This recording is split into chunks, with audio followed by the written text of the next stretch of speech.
ye niema so ye naze no koda ne bibio school ye hia cash no ye hia sika no de aye ade pa enti enemy just 3,000 cedis 30 million e mo duye wini ya me 30 million 3,000 cedis wini ya na me de amount 30 million wini ya na me de amount star 256 star 2 hash na what dialer select number 1 Kessben FM Kumasi na fi mincha wade wati 3,000 mechi chesa kan fa wura agro no mu ebia ne na ebeye oda 055159993 055159993 mumfa mo messages no WhatsApp messages no emreme na WhatsApp videos no mumfa nko 0244 263 0244263902 Tony Montana Diana Wabano Eddie Brian Meda CP Godfather as usual before say be come on e be here in communities no games outdoor e baso and the baso and na elmudu bi e wa aboabo intertribal football tournament in the second semi-final e baso already Kanjaga I qualify for the grand finale Saturday omo e twen ene winner no ebo 4 elmudu bi e wala ene zabraman and ebo winner no ebe shia Kanjaga in the finals na lusa on Friday e shia e Fulani enti Fulani be bought 3rd and 4th on e lusa no na winner no ene Kanjaga abo in the finals of the intertribal football tournament yento also enko national interconstituency soccer championship no afei ana edu ni pompon so pa round of 16 no share weekend way na Saturday ana games no baso Asante Achem South ene Asante Achem Central ebebo o Konongo Yaokwe Park match no Saturday 3 p.m. Uko Oyoko Park Dwabin ene Kumawu ana Asia match we derby kese pa hwan ebe wini ebe Dwabin ana Kumawu wodru Kote AstroTurf no so a no miensa on Saturday Ofori Krom ene Asokwa ana bebo na odi wani ekire enyinam so park ho ana atwema mponua ene ahafono south ebehia sa game we emu beye de pa eno 3 p.m. on Saturday atwema mponua ene ahafono south na other games so be very competitive Odotobri ene formuna yediani enso kire dechem so otumfo AstroTurf no so a mention north omo ene swame ena airborne 2 areas omo ekita squad pa one be qualify it was a game pass between swame ene menshia na inshare so ene bantama abo was Sofoland AstroTurf game way and also Basso on Sunday 3 p.m. in Shire so any Bantama and Airball national interconstituency soccer competition round of 16 games no Basso Saturday and Sunday weighing also near Gina na ya ma tie for ene ahefo akwapa na too far na hwe nsama ekoso ankofo ekroso ya fe anim entre Neema da Silver Junior so Hila signing na just 5 games and a Neema boy prior since October 2023 never more game and from Hilal only 5 games no 5 major trophies and we're winning Abribiano or a part of the team almost stands because of injury then so amaje medal bia Neema edin ewom na rehabilitation ekoye panti enche kra Neema da Silver Junior ye be say hunu e park no so say obo e de ama Hilal e was Saudi Arabia omo game Saudi manim ababe official enra be kan say anasa president obe resign ampa Ibrahim Al Muhadib say wakon quit Al Nassr Football Club no on the Jimedie as a year chairman no or the ato hono say enema ekos no nani enje enti or resign at the free Al Nassr club no mu yento also enko J Medical Center anapaya ana Pierre Kalulu formerly of AC Milan said ye omanya transfer no aba Juventus anopaya ana Kalulu bedru ye a oyen medicals na oba J Medical Center na Juve fans ni bi Canada da omienko na ye heard the reception how fans no receive with Pierre Kalulu.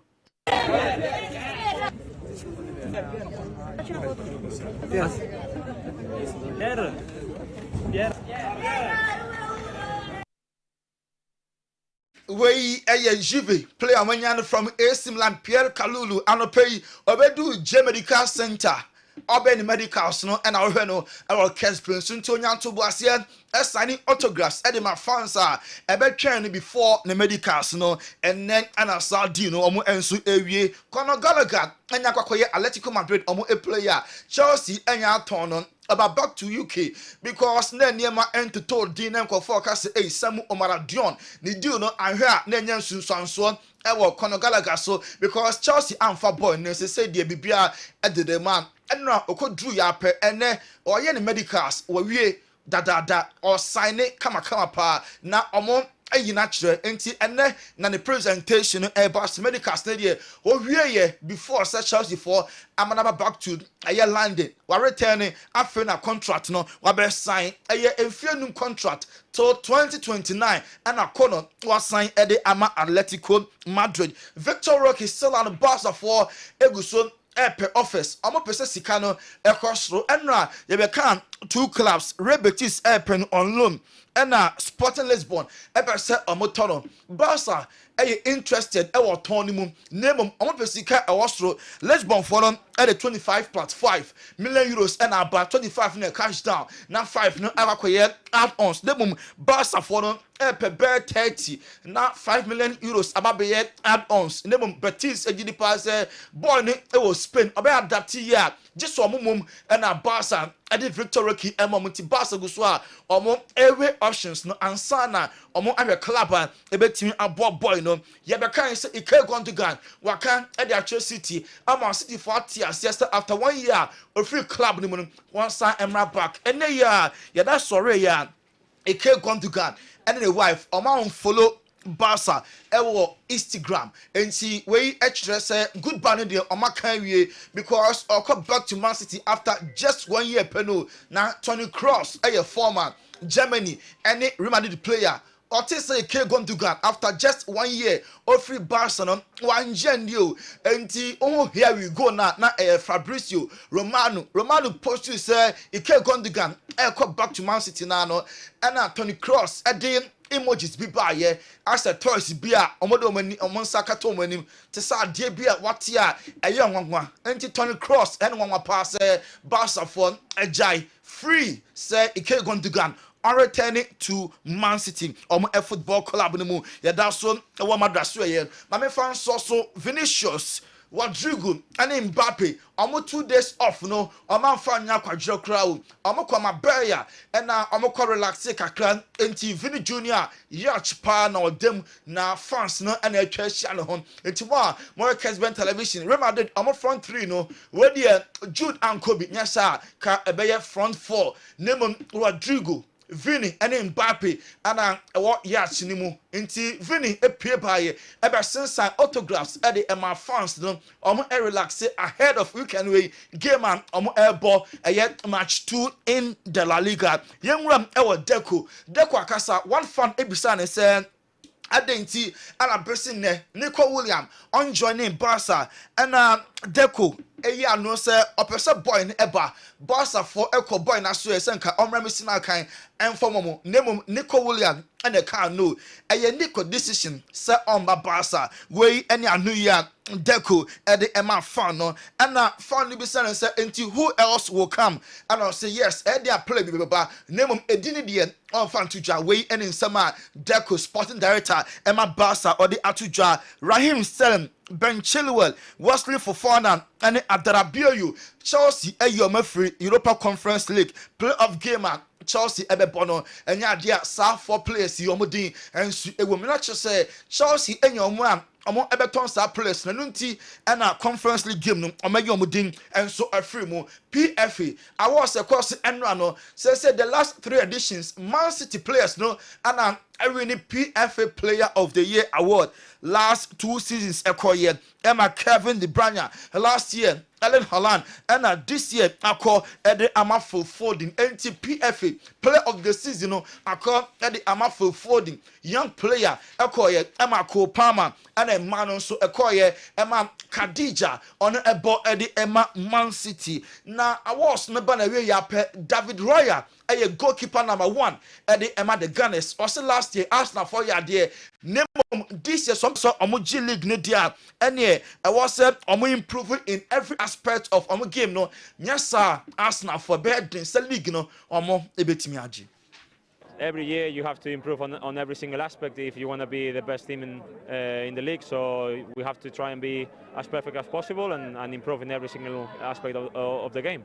Do you sense that they are your only rivals, or is it a much more competitive Premier League? No, the Premier League is competitive, the whole 20 teams, and anybody can win the league. So we have to be focused on ourselves. That's the main thing, and focus on the present, not too much in the future.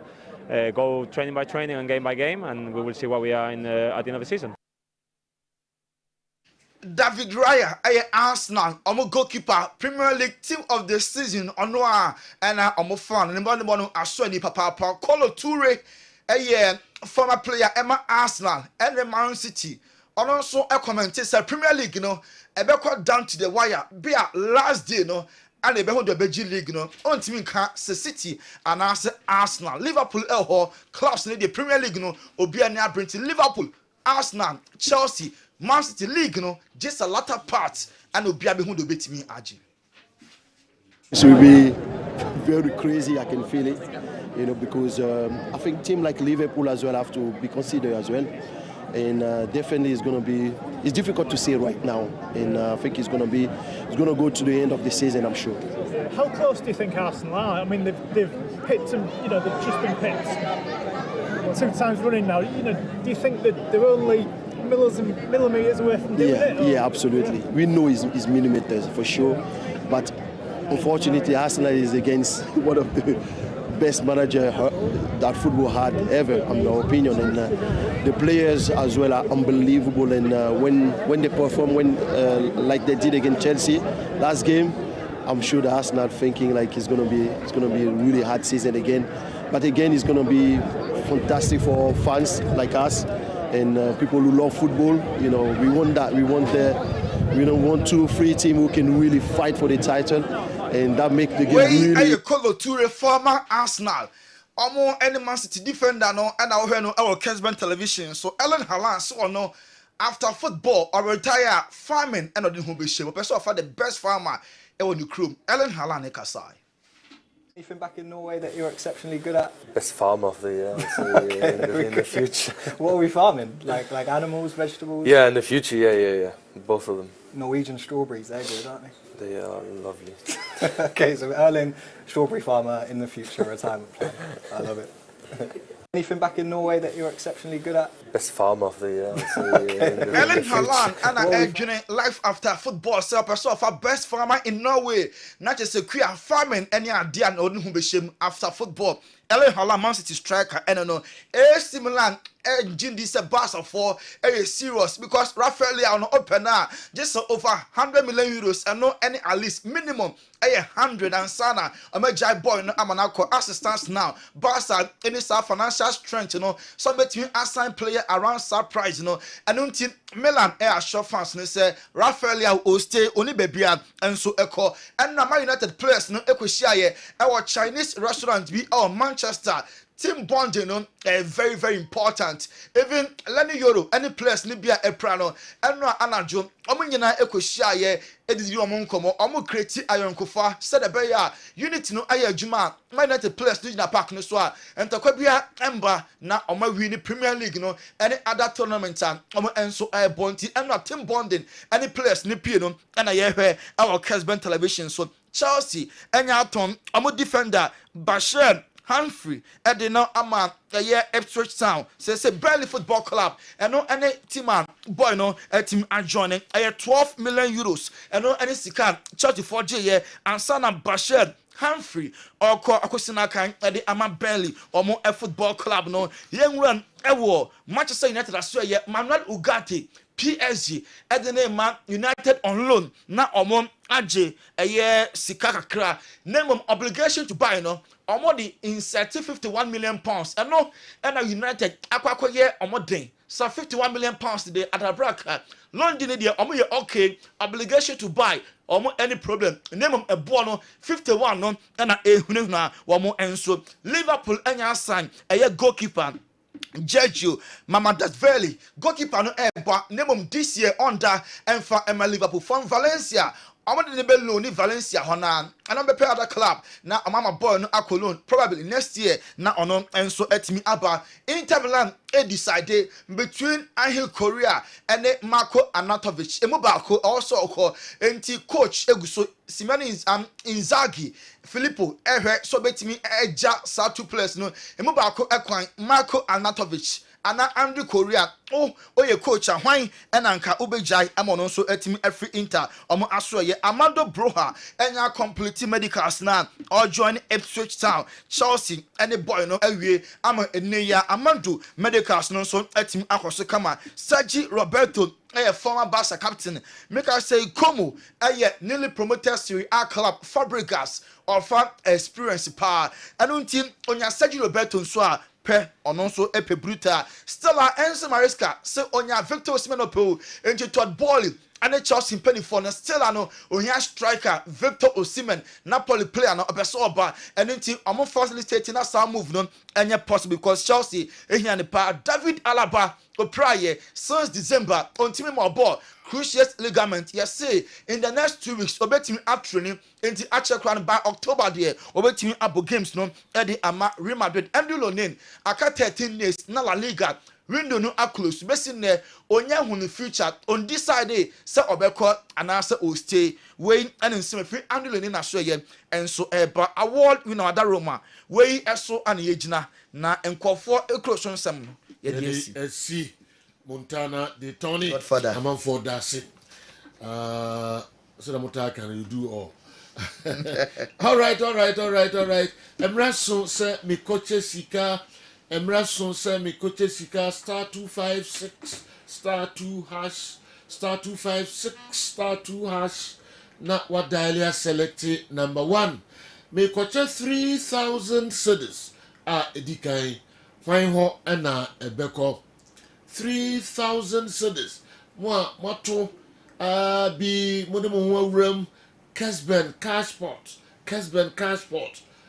Bones Sir Joe masom all the cashroom na nano pedi anka meyemu anka said yes Joe wani ku takwafo hu de anka sikai first one nke enkota kwama me bad cry bad Eji bacho se watakwa ana Western important mu ampacho fa hujim fa phone sesi ana mencho kwa no star 256 star 2 hash send na select option 1 Kessben FM Kumasi ticket back be 5 Ghana cedis enti dudu apesa oto no uboshe mana fe wo bo pin no e de ache MTN users Telecel users obi atmi di hujim no obi aso to me wini. Why do we need the first 3,000 Ghana cedis no? Na ebeye oba anase bema Ghana himfa na oni akono owo yenkwe. Why do we need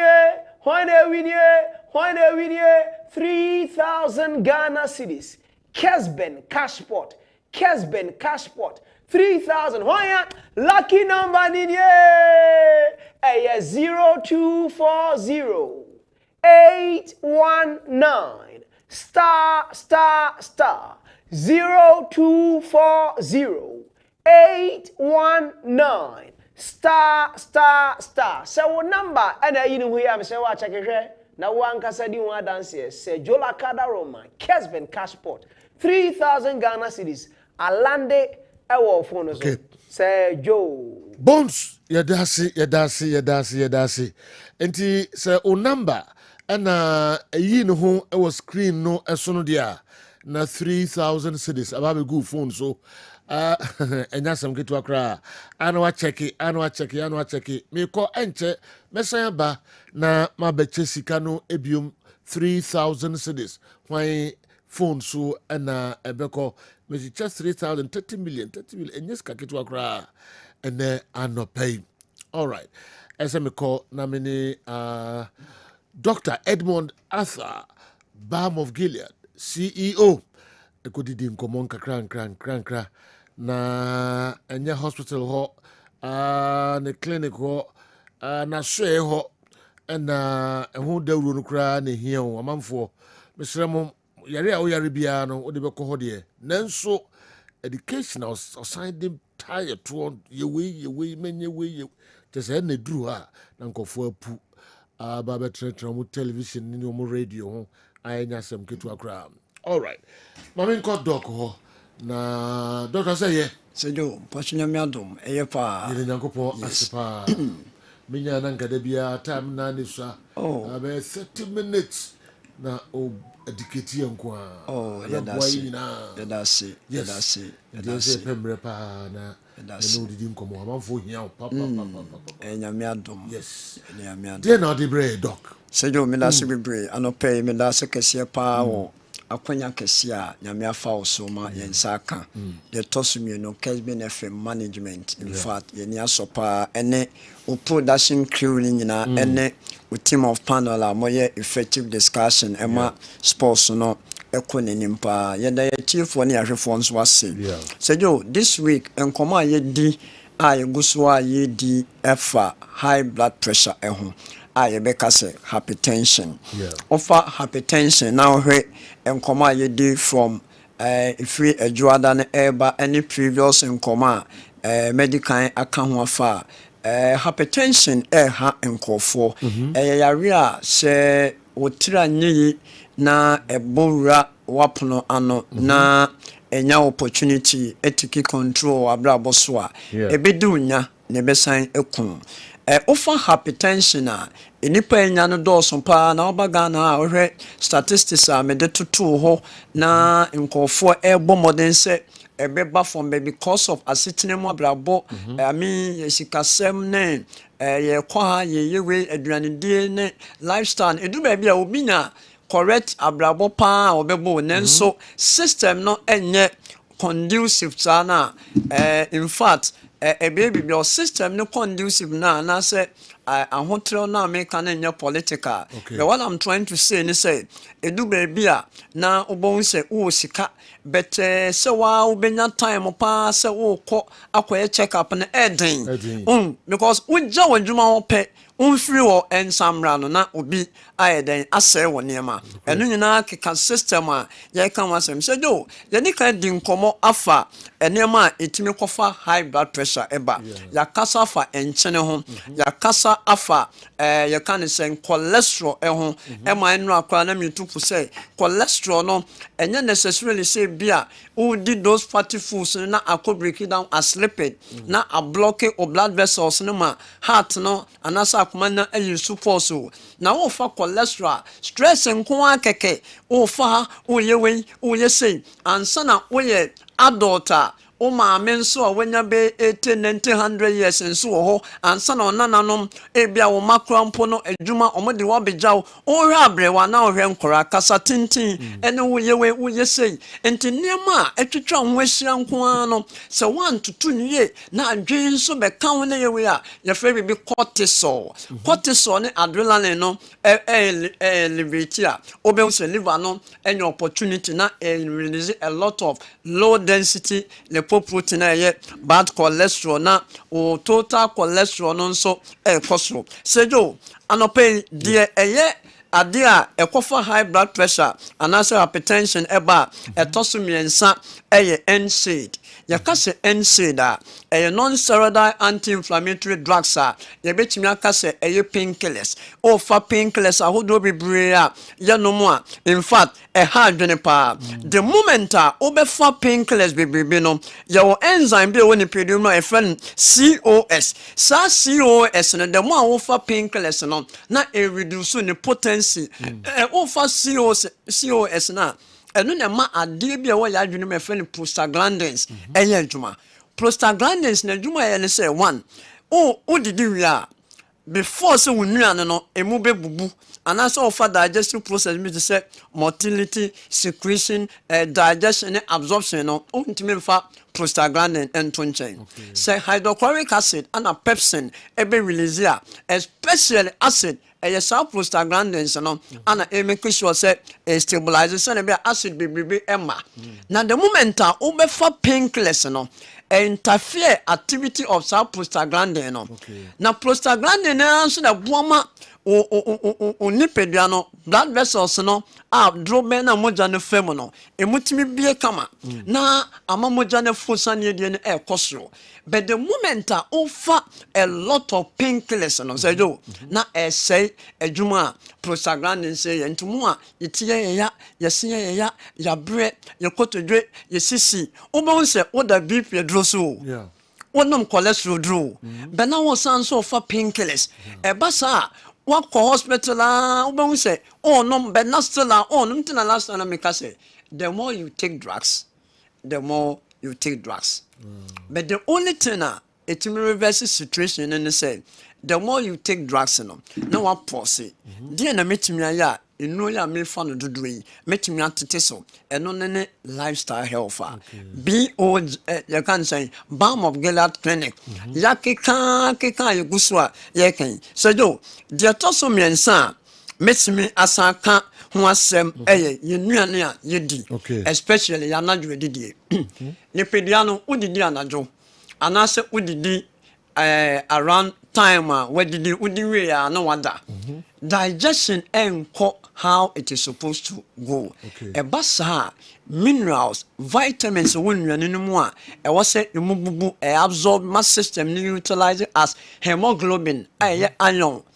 iron no beboa ma omoja mframa ye fe no blood hemoglobin moja kokko no ebetima influence omoja no HB no mana kostro no unyane sa to mo so wudidi pa so wo check ya na omoja wo form the moment a omoja be ko form no ye fe bibi ischemia insufficient blood supply to the system and ischemia no take place no e put pressure e wo heart no so e ba ne sa utimi nya bibi e fe no ventricular hypertrophy sanyama wenyina no ukoye ECG anasa okotwa echo a obo se e de sanyama wenye to say wenya we obenso wenya bradycardia infarction and a whole lot of issues are ekeka ho enti dem me pese me catch atiefo nyina ne say blood pressure balm of Gilead je timi bomb BP stabilize ma wuje duro no enye ye duro e de be ma ho and e be stabilize o because a draw Emma BP and stabilize it. Okay.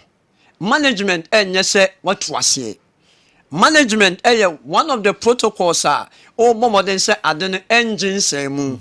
But one no now managing can we say condition on free mu and condition betima be complicated. Ama one wababina a lot of issues are kidney failure account and to say do. De me pese me catch me maame mo me papa mo me nanano mo ene ahemfo mpemfo a etie no pe say o bipia tete onema no so one tete so na ekoba se those nyema na wo fa ebe ha adwene enu ntina na me kase me de me talk for this week in eba end any enkroma yo say yo me wo pharmacies bia o me papa o a lot of enkroma farm wa due enkroma unim de ntia omo extract bibi onkroma me friend pectin na omo de aye edro bi te se amino de pain ne fe de pain itu no BP a no mo BP no yes BP no na edro bi a be ba montin a ye free bibi excipient and active ingredient active ingredient ne adepot a wo de ye edro no BOG vinegar ye wa adepot a ye de ye and ensure count ensure no a supporting ingredient I because a excipient obefa active ingredient na no na ma BOG ne dance so from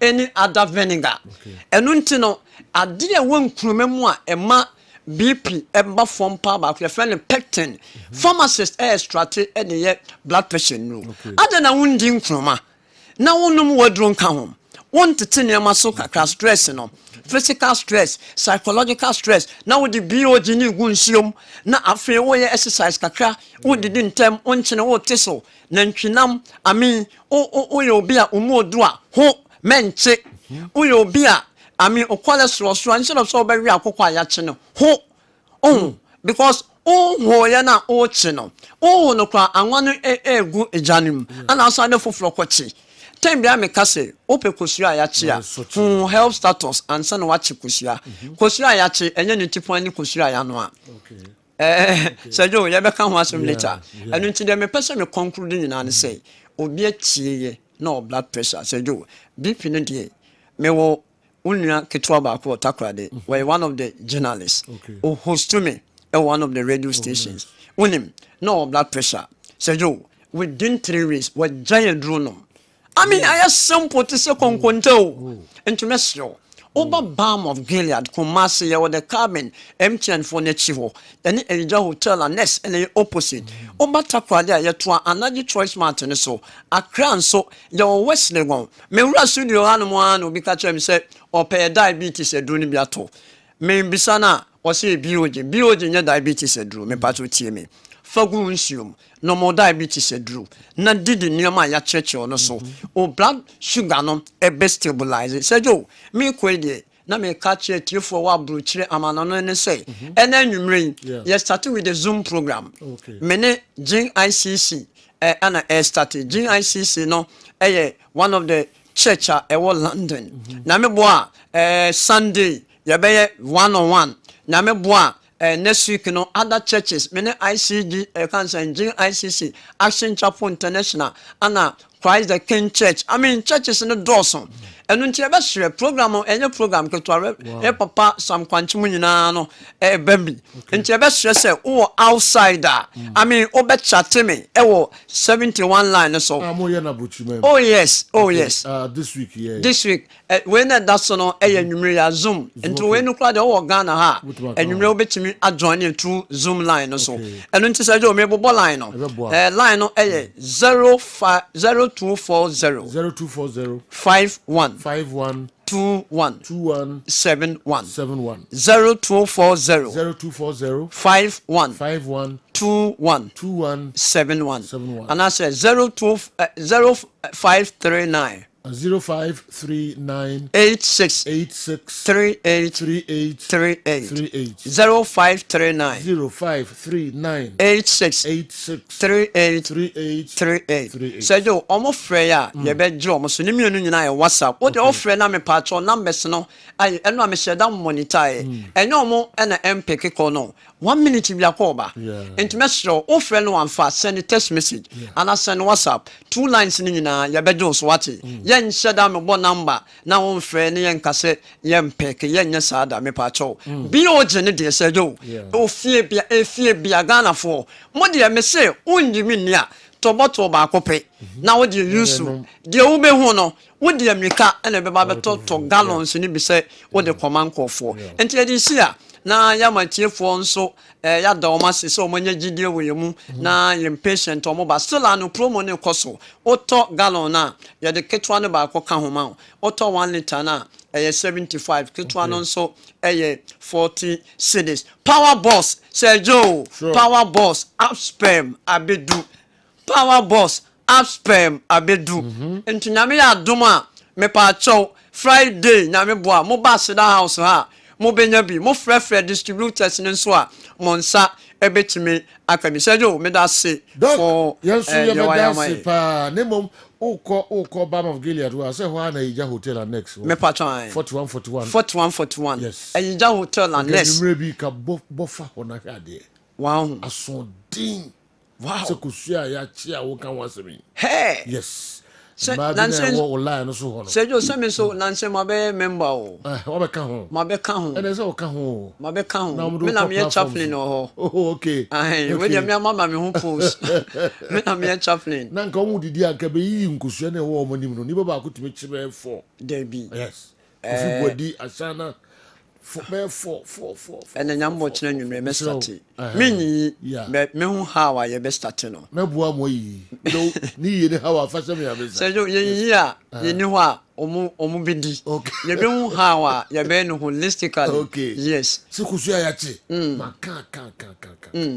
Me ankasa me pekosua ya noa esene de ya chi. Okay. Me nye ni pa kese sa. Okay, do de but still ano me de ya noa ana me so kosua me dia one. Okay. Me di two a na chese comment me. Okay. Aha. Wow. Okay. And I said, the fact say me yes tia say in say me cholesterol is normal. Okay. Obi mo do crampo sene. But the cholesterol is correct. Okay. Obi a tia kra say me. But the cholesterol was wrong. Okay. Enti na me say enye na me we ene nneema bi na mom no stress ne nneema bi brima cholesterol koso. Enti wo obi se wo kwa men ka se srade na wo kun. Men fa obi enipa wote enjage no. Exactly. Oh, so na ma check nyomo. And very important. Moment check it. Ya sante tis for a hole. And some na papa na na yem pese be for so aka. Tejo me dase pa. Mpacho me dase. And anopay. Obi dey wa kwa bruchu. 1 week. Oko. Sejo 1 week pay. 1 week pay. 1 week pay. Sejo 1 week pay. Mati. 1 week pay. Me ko di 10 more than 10 days per baby. I know. 1 week pay. Yes. But me kwa minyanko weekend na me ko. Weekend na me ko. All right, that's it. Dr. Edmond Arthur, Balm of Gilead. Nkomo twetwe na ode abre yan no. Next, ye behwe eye stories no emu kakra. Ye behwem kakra na fi ye kaba eye Africa. Eni efie ensem ensopi 05515999933 Monfa mo messages no emre yen na 0244263902 honso WhatsApp videos monfa ma na yema manfo enhwe mo na omonti de modi etudwa no. Basa, how can Deco let go of Gundogan and keep Ferran Torres and want to win trophies? Sergio, you can do this Deco job far better than he's doing. Chia, Nath, Udwe Efri, Eye Dinchila, Wawasi, Ena Abeka Yensa, Ene Anopei. Mamisha way so quickly. Okay. I'm using the BOG vinegar. Please ask doctor for me if drinking vinegar has any corrosive effect on the teeth. Okay. They also busa and doctor pejanimu. I said we busa no na ya beka ho asem sremo oba be transbiom na fe ye no adi enkomojo. Is it true GBC has secured the broadcasting rights of the GPL? I want your panelists to analyze the deal between GBC and the GFA concerning the broadcasting rights. Kobe, timer, Udwe Efi Takwa Ena Aba. Takofwe. Yay. All right. Menya me we now din kind our line so Mami Musa no say 3,000 no abeguni phone so. Hello, good morning. Hello, good morning. Hey, Obao, at the same. Pacho me hoye na sorry. Ako pa do mesmo hoye pa. Ana pe de onko mo e do. Pa. Ineni diaji. Na o kasa free here for say. Pacho me kasa fi dan so man your friend e ko fa. O kasa free. Dan so man. Oh, okay. Na we ni emre din kan wa wini bi ana. Pacho, this is the second time. The second time, oh, okay. Do you kabo mo asa mo ka o ana? But what was our break? Come here, Papa. Membre, on say ne wanya 30 million. I just say. Me say on say ne wanya 30 million. Who jai to anka unya? Try. That you na you try it back. I consider san tribune pa na ubenya sika sunche we kra. What? And I want to turn am sure. Amen. Yes, you that's pa. Dansuman Accra and a winner Odin Kaino Oba wanya 30 million 3,000 cedis and Chameba na Masai Abetu Fufro. Intimum Humrem Abna Fusia Nesemin Cheno in style be a me so say a be anywhere. Yamama will be a winner. Abna wow Abna Fusia. Abna Fusia. Yeah. One of the Chinese died away. Minim Abna Fusia. Fusia. Abna Fusia. Yeah. With your life, I hope we do in his car. They know what about our life.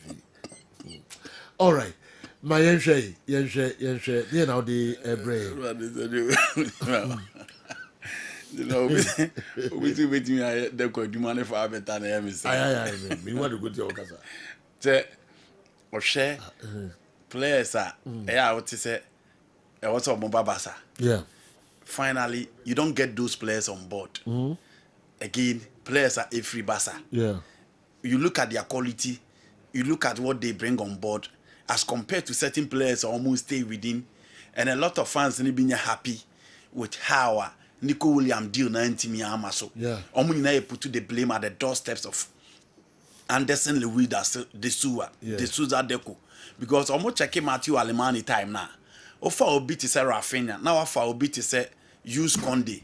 You know, those two players, Conde was in his way to Chelsea. Rafinha, not Chelsea, a two-year kind of crazy. And you know, finally, those players, you know,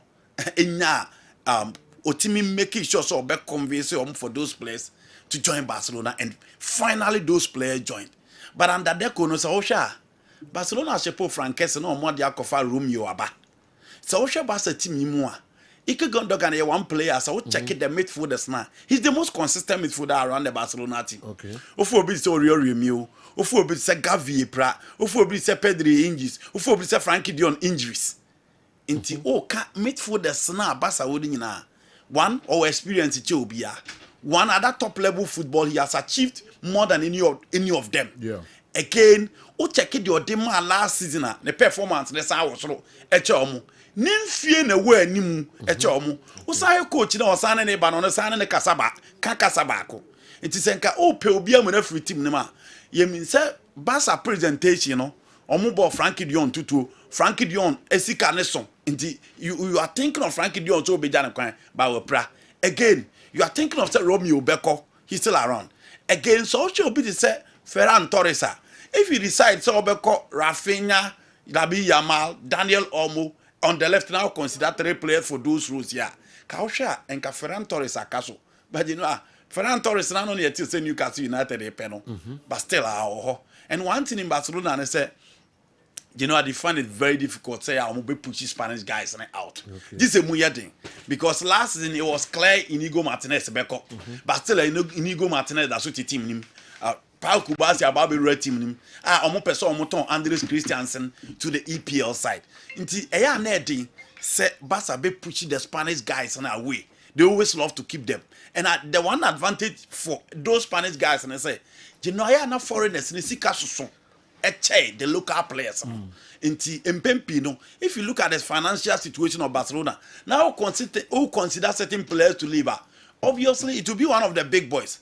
Lewandowski say Nisi Kasopa, Frankie Dion Nisi Kasopa. The same thing applies to Ike Gundogan. So person of budget and so that now ultimately compete going forward. Now ultimately raise a certain amount to compete.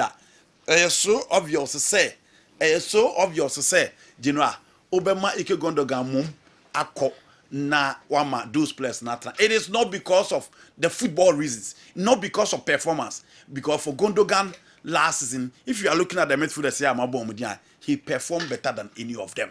But you know, ni na ball down to Sikasena and I say Franco na Rukaina. Jao can say look abasenya. You know, conversa mana baby.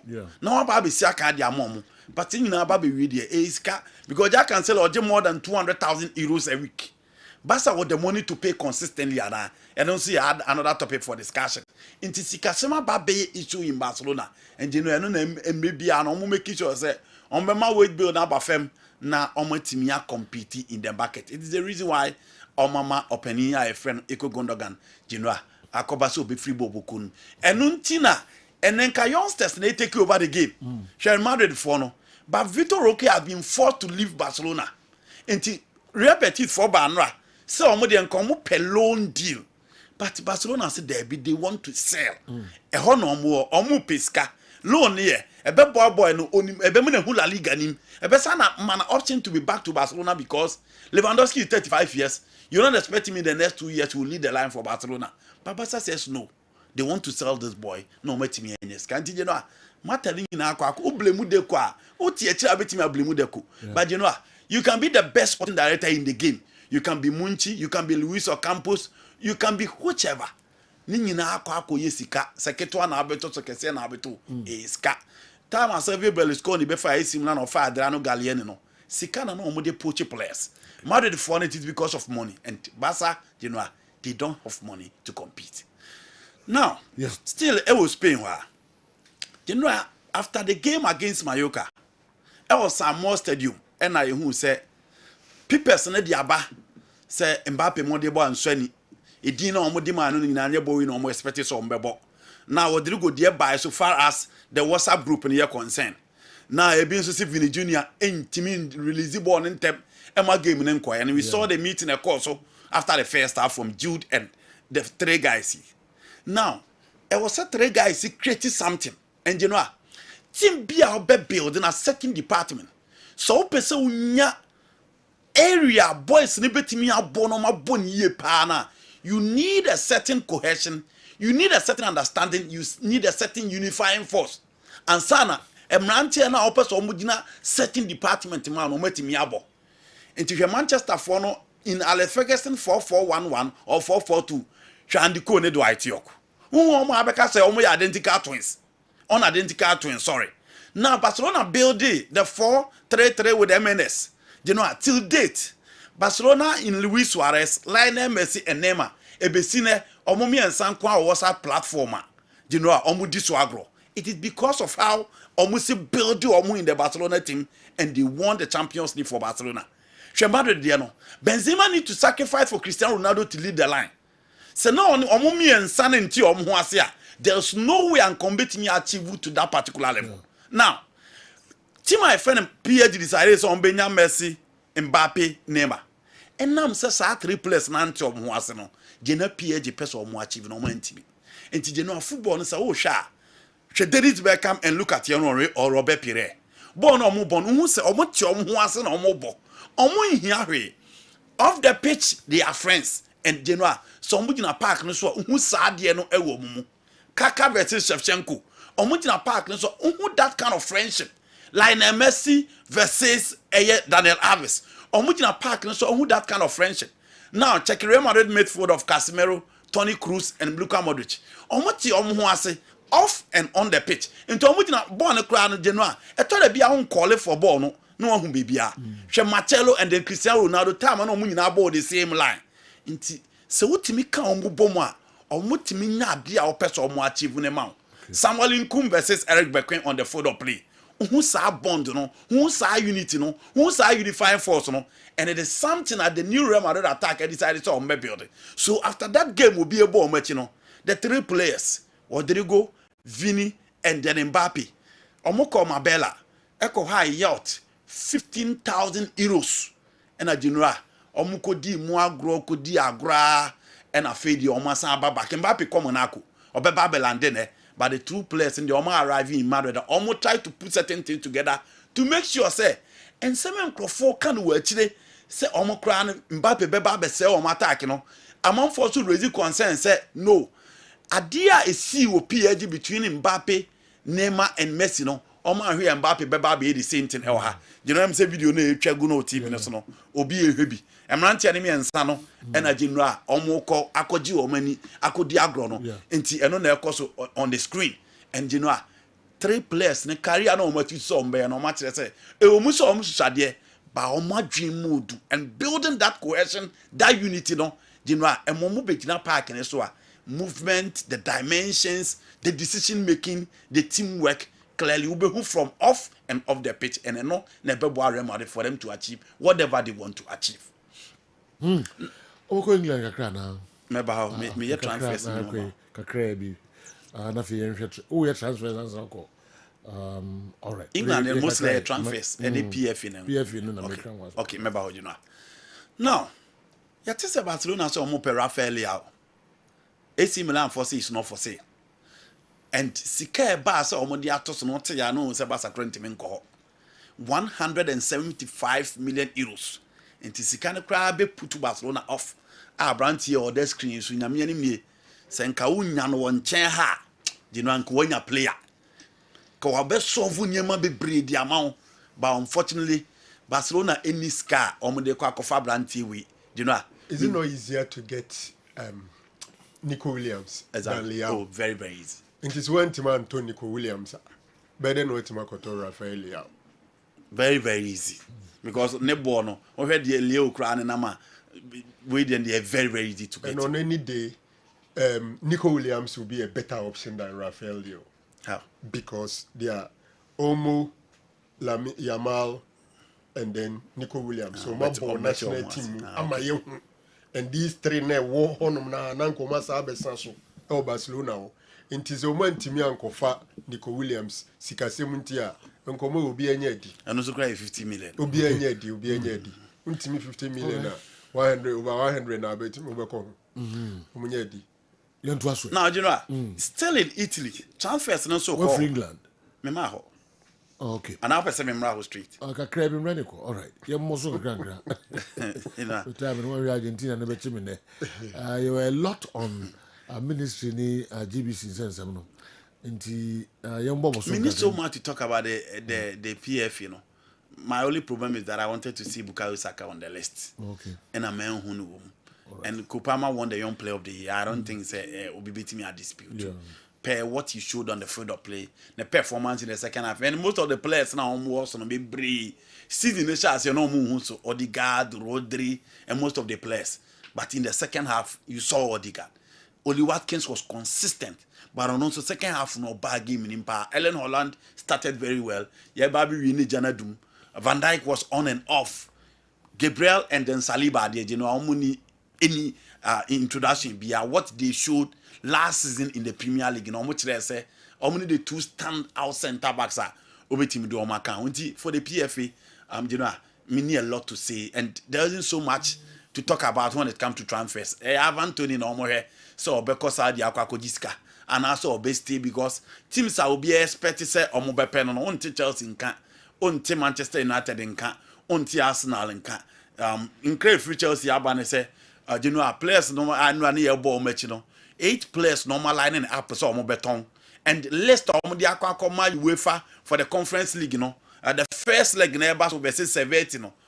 Raheem Sterling Dinka Benchwell Dinka and who the 2 players are Raheem Sterling get £325,000 a week.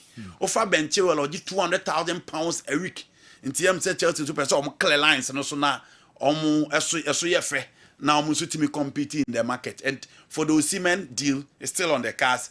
Pierre Jeffon after Goncalo Ramos pride, we can see until after the injury, no be any say, oh, she said, Baba Randa Columwan in Kwa, and yes, I didn't see a Pierre Jim come market no monk of Osimhen farmer, but Pierre Jim who said no, Ramos were proud, yeah, but Obesamba back, Osimhen border was so, and Chelsea for decided say last minute move, and I didn't know mobile for Vito Osimhen until you know the free transfers and you know a free England ever. Yeah, Felix, as a buyer, no Chelsea fans, no need to as a is he as will be a man.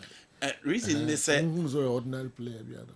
Reason they say, the Muhianya Felix. It's a way a Chelsea fan now watching with team now. More problem with goalkeeping, more the Philip Jorgensen Abba. Coach, the one say, when you're so much with the preseason, until for the first game, Robert Sanchez needs our place we want now, so I'm keeping him post. After that brilliant save in the first half against Manchester City, second half, no go now, Matiko versus share, no, I'm for confidence. I'm Chelsea fans, no. Oh, the end to her, you know, as also a striker now got to Fofana, now got to live Cowell at 2 centre backs for Chelsea at now move from William Carvalho, Ricardo Carvalho, John Terry to these centre backs, even the C, and then Thiago Silva or David Luiz Rudiger General. Now the Baby Drew Sawaya in Ukraine. One area for years, Chelsea and Laka a top class centre back or a consistent centre back. And a centre back out in a or put to fear to opponent attackers no Levico well. Any Fofana, General, Unya beat say Dominic Solanke no cry, Huna one here grow video or money being into your Chelsea fan now who say 2 centre backs now. You know, I want to. Oh, we are no about him when you move. A Nicola Jackson. Until you need a top centre back and you need a top striker. Until the 2 key areas are missing from your team. For João Felix, you have a lot of creative spark within the team. João Felix, the Obebono, Pedro Neto beat me a bossa. João Felix, the Obebono, Kopama beat me a bossa. João Felix di Obebono, Enzo Fernandez ja kwadrona obetimi abosa. João Felix di Obebono, Christopher Nkuku, Enzo decide say obeba, je no obetimi abosa. Nti mo woni profile ne style ne bi wo mu team nim still. Muntimin fan ko baby a Chelsea fans who say Bobeko. And the Chelsea fans would love to see a top striker in there, a top centre back in there, either than a profile who is versatile and a profile who has up in terms of attacking play. And the fellas did you know so I'm starting off free bench by no American. Liverpool or Darwin Nunes, any called the Gapu, multi bench no more. Manchester United, Ensu Jadon Sancho, Omo Anthony, Messi Mount, Mokrabet me, I can't hold on the French Raba. Manchester City play without Kyle Walker, John Stones, and Rodri. You know, almost and Jack Grealish, or more option from the bench. Arsenal also, or more Jesus, the likes of Leandro Trossard, Thomas Partey from the bench.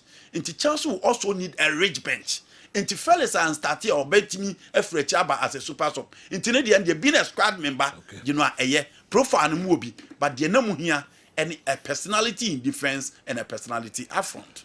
Okay, Atletico Madrid, this is officially more assigned Conor Gallagher, 36 million. I bet you say, almost sign, say 36 million. Okay, João Felix, is it 46? Yeah. Na Gallagher, 36. You know, Gallagher, it is difficult to define his profile. Again, he is coming from Chelsea, who had the respect or demand on a offer. Now, players from Porto, Sporting Lisbon, and Benfica are expensive. Again, who had the Sika or the free Benfica by Atletico Madrid. His salary, you know, he earns more than 200,000 euros a week. We are no free wa. Abra onye bi more Atletico Madrid na teams be no koy oba Chelsea. Ofri Chelsea on say anya bi more Atletico Madrid no sa koyo ko Barcelona. It did not any moves no. Into he is one talenter. A lot of people have value the talent no. Though he's here to produce the talent no be happy to no. But still people rate him so much. Again, he is at the agency of Jorge Mendes. Into all those factors put together, Emma o boy den, usika oje, baby a free ba, team a free moba, team say chase you. Nina ma o boy den. And Osha Conor Gallagher, you know, from Crystal Palace about Chelsea first season, second season he played so well, not so much respect. Chelsea need to push him away. And you know, I say, yeah, pamo di gidi, tintina, I say, you relegate to cry, I'm walk second team home, you more chance man first team in your trainer. The Chelsea value above him. Meaning, says similar issue can be raised for João Felix. But the fact of the matter is that the last game Atletico Madrid the boy versus Villarreal, he was part of the first team. Okay. And Sana called no, every Jorge Mendes so to Enrique Cerezo catch Diego Simeone and Sana Simeone catch and say, or coach us in 20 more game, no contrast. It is the valuability of the two and the talent of the two. Now, Mabako Bono, and was Rochebako. Wesley Fofana is far better than Manuel Akanji. But because he plays for Man City, that's why people don't see that is a bad centre back. But Andy should give us a little time. You will see a different Chelsea. Mohamed Sani. Message out there about no. Far better than Akanji. Didi Akumadan Senior High School also my biggest regret in the whole brouhaha between the Sports Ministry and the GBC is that the All African Games wasn't attractive enough to attract sponsors. So it took the ministry, the Sports Ministry, to pay for coverage of the tournaments. Sincerely, this doesn't make business sense. Because we spend so much money to put all the facilities together. Expectedly, other sponsors should have come on board to alleviate a portion of our expenditure. Boss, we don't respect money in Ghana. That's why we are always talking about expenditure but not profits. DD, Akumadan Senior High School, James Kodwe. No, it's painful to remember that I once supported Nayam Ponsa. He convinced and took Neymar away from us. He's now planning to take Shokan again. What at all is he looking for in Kumasi Asante Kotoko after Dodo with both hands? Inshallah, will never succeed. Hey, all right. He will never succeed. All right. Inti yeye James Kodia also de aba I don't know. Nyame mu duabo ana. Inshallah. Ubo biara di inshallah di animu. Minimum the opposite. Unim de ono person. O ba so cast match be say you will never succeed. Inshallah, you will never succeed. Not just say as a Nyamidim, yes. Nyade so the way no be. Okay. Like one no me nipa no. No me Ya. Ba enye Diabo. Odi Nyamidi di kan dia enye no me. Odi bia ko di kan dia no me okay. No, odi Nyamidi say Nyamidi omo de no me. No me okay. Yemfa modua. Okay. Nti me say odi no me. Yeah, okay. With the GBC and Ministry of Youth and Sports, let's all agree that there has been a disbursement of 3.5 million to the contract agreed with GBC. Where is the remaining $100,000? Because the contract says $3.6 million. What was the fate for the third payment instructed by GBC to be paid to the partners? Where did he, the DG, say he was shocked after hearing the minister speak? Why did he, the DG, Director General, say he was shocked after hearing the minister speak? Very critical questions to be answered. Because we're dealing with accountability. If we hello Guildford, UK, then also the Ebae and Anope and no. Good morning, sir. Please, I want to know whether the beef between you and the sheep dealer has ended or not. If it has ended, please kindly restart it because I love it so much. Thank you. Eric, Wilfried Tema, and I'm praying. The parochin red-handed. Oh, yeah, they are not be denied. No, I do no. Wa nyese ubi wa we iska wa obesiro iska ma odi ama the ome the camera sinu so sisi me hu de me nye nti dey bi na be na awachi de ne de okotete da na chi se ho ada ho okọ iska ne taxi ne de no bebrebe mo bebrebe all the buses who release here because osinyo no ene de oye kim no nyina onu ko na wo do ka like bodu akura san ka ono anu ko tim ka se nipa kura se na achia wo ono anu ho no nipa kura se na achia kanu kure ba ko se enti se ubende dey para me dey kura no ogina no mo bebrebe so de kwa osinyo na no dey and some will be emse na no pai ona mkoji iska kakra die ona bua mi o se bua mi o ma mkoji iska o ti hey bawu mkoji bawo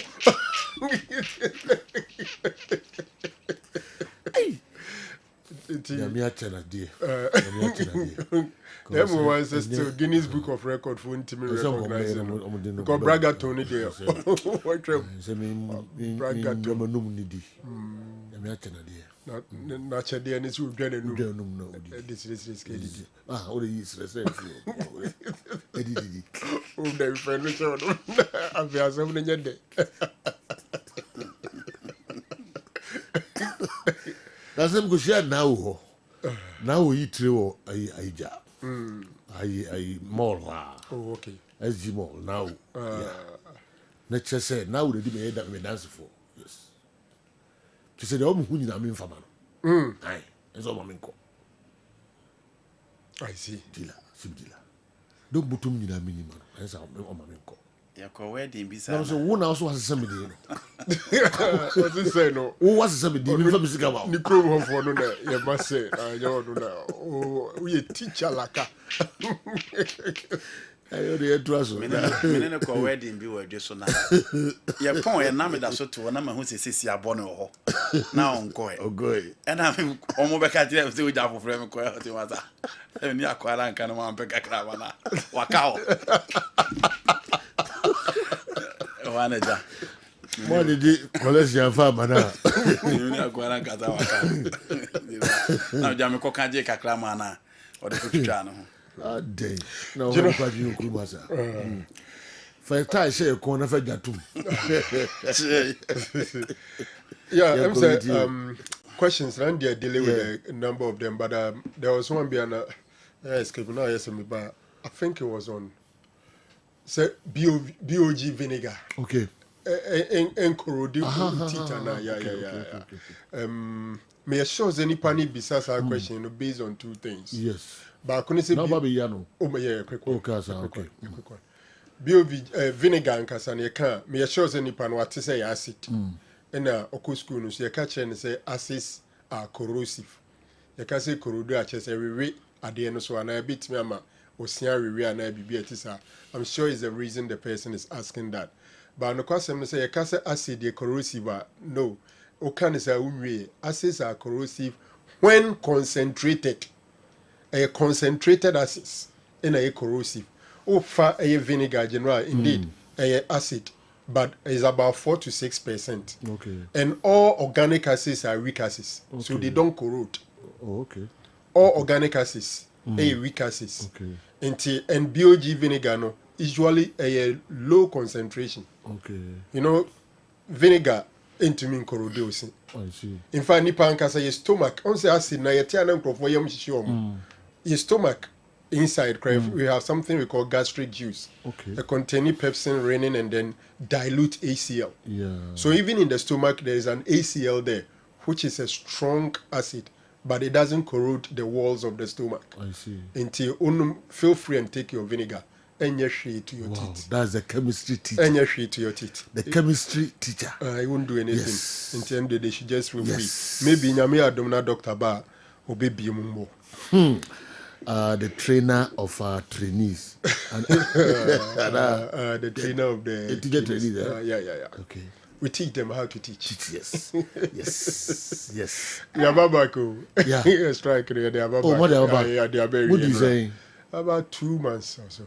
Yeah. 2 months. And I'm not TV. Yeah. Too much jacket, of course. And I do on it. Back where you back home suspended. Some of their mama.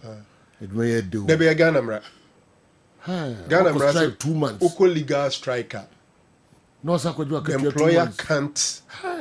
When your strike is legal, wow, the employer can't take away your salary. What do you seek now? TV 2 months. What do you seek? Say Bibintia. All right. You know, just some 2 minutes, and I say, yeah. We share a team of the season now. I can't be the supporter and the claim say. As an Arsenal team, no, it you open your friend Mikel Arteta, wanyadi. Because ye team of the season. Now one team in 5. If we the team of the season anymore. The OG League in 4. Arsenal had David Raya, Saliba, Gabriel Magalhaes, and then Declan Rice, and of course Odegaard. 5. Man City OG in 4. Foden, Haaland, and then Kyle Walker and Rodri.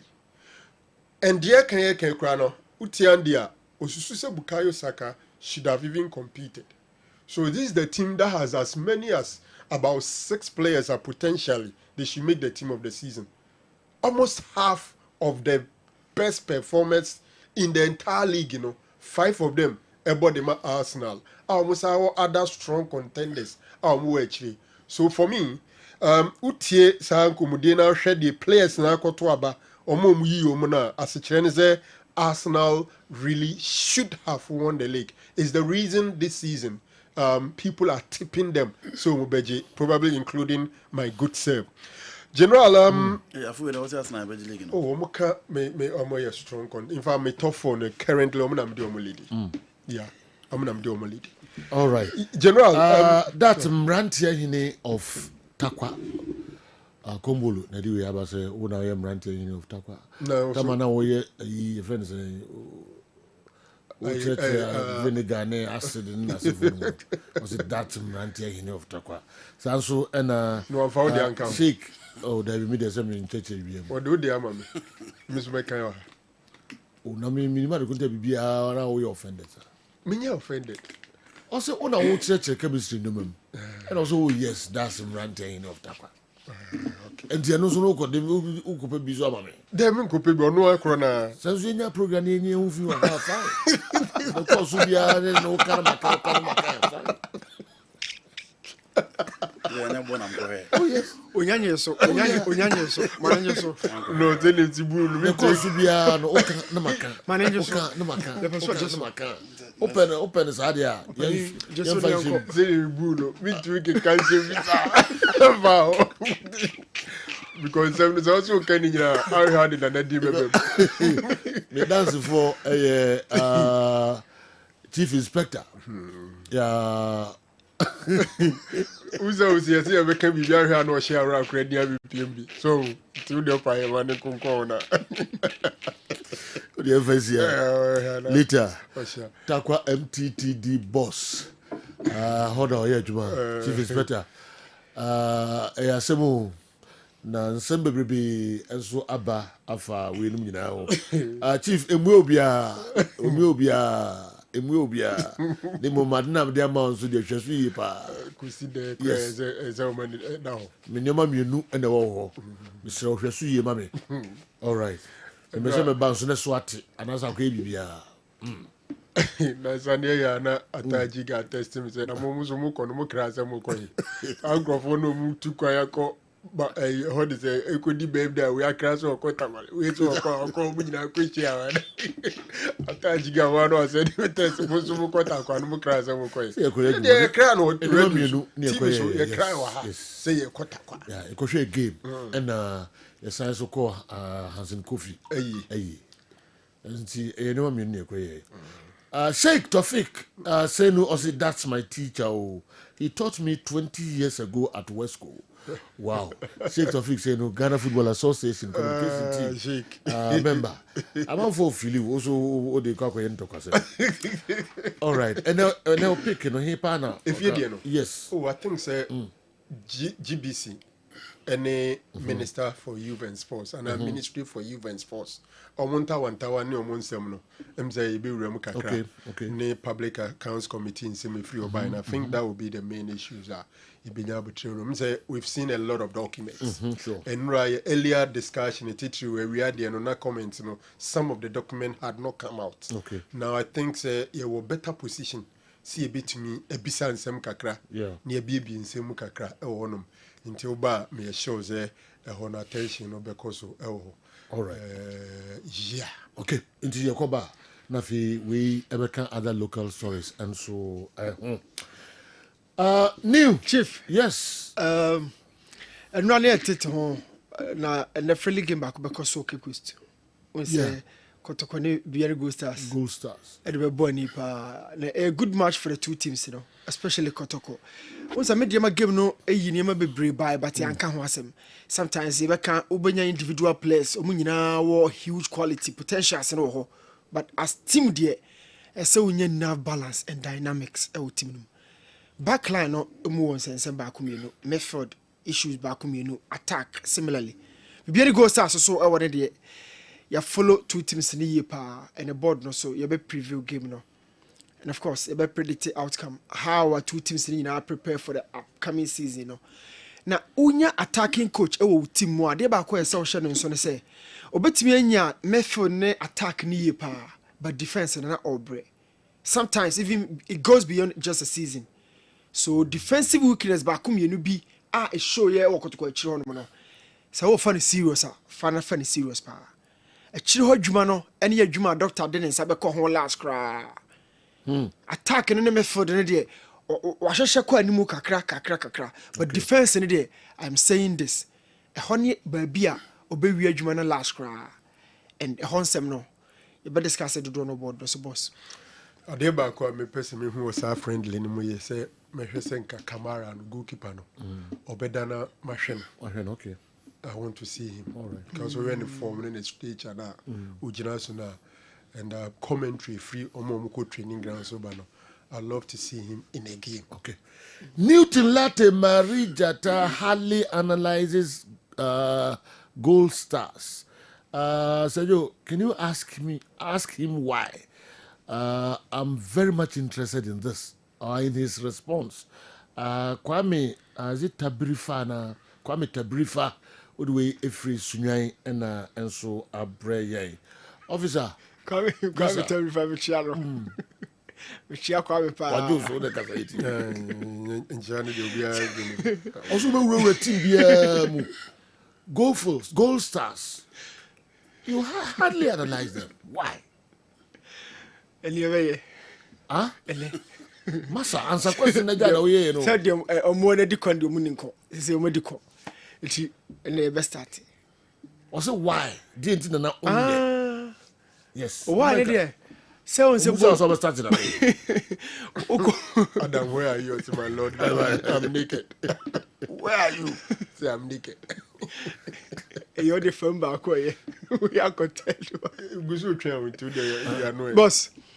Now, how can the richest man on earth beg the Chochopoa console man for money? This is not possible. Spain Boga. And anyway, Abreye. We need that, madam. All right. Okay.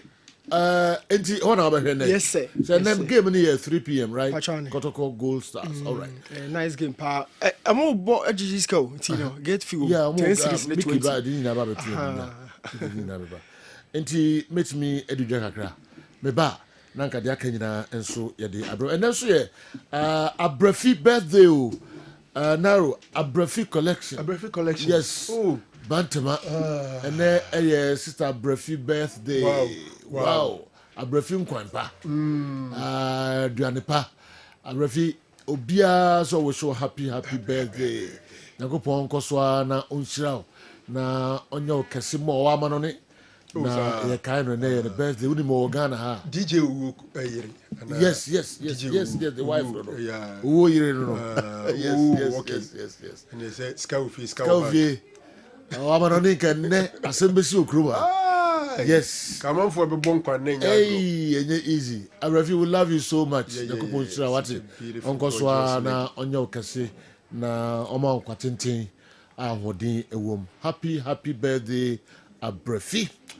All right, yeah, so me call cements herbal clinic na mene omonso akodi enkomo ene agan na ngasa wa sanso na eat well didipa enso atrase mmakwa some ho ye de senior. All right, enti de na mo de bre ya no pay yo general be da CP na ahwefo ne ati for siamu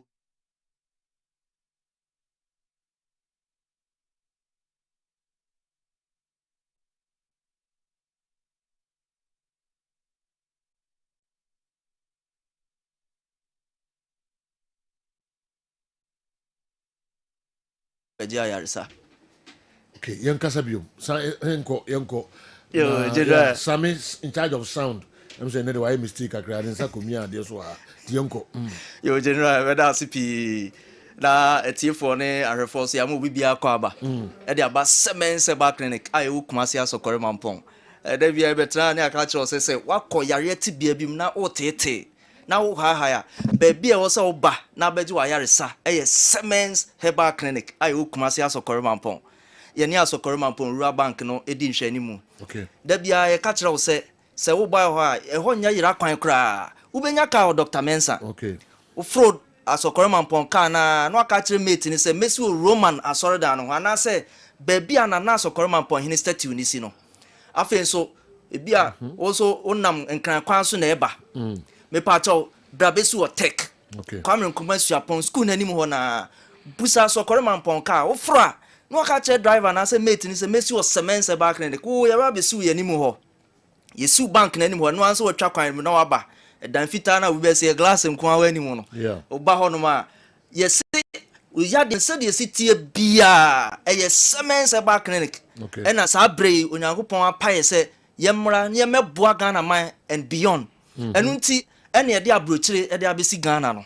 da bia ye ka kire se sa abrochire na de abesi Ghana no ye fe no remote health care okay baby awo bia no Semens Herbal Clinic ebetuma show pepe ebi wo ha ye from wo phone so ebi a ida se ye be from WhatsApp call video call na ye ne watena akasa te se de wote anim pepe ana se wo ebi a Zoom ene ye be from ne ye ne wakasa enti wo yade no se de sitie bia no wo hu yanim ne so ye hu ene wo chesa ansem no ye ria na afe enuro bia wo se de ma bia no ne apase enuro no kama ba bia wo bia enuro no nsa beka yenim se saa de we enam so ma nipa bebre enya o ma yaresa enti ntra ho enka se ba bia me wono kwan wa mu okuma se me mo wo tamale mo takrade ya ka cho se ye wo saa we wo ho na emom tie ne ye ebia me ka se wo ba bi yo ya pa den we go through pains, intense pains pa wachi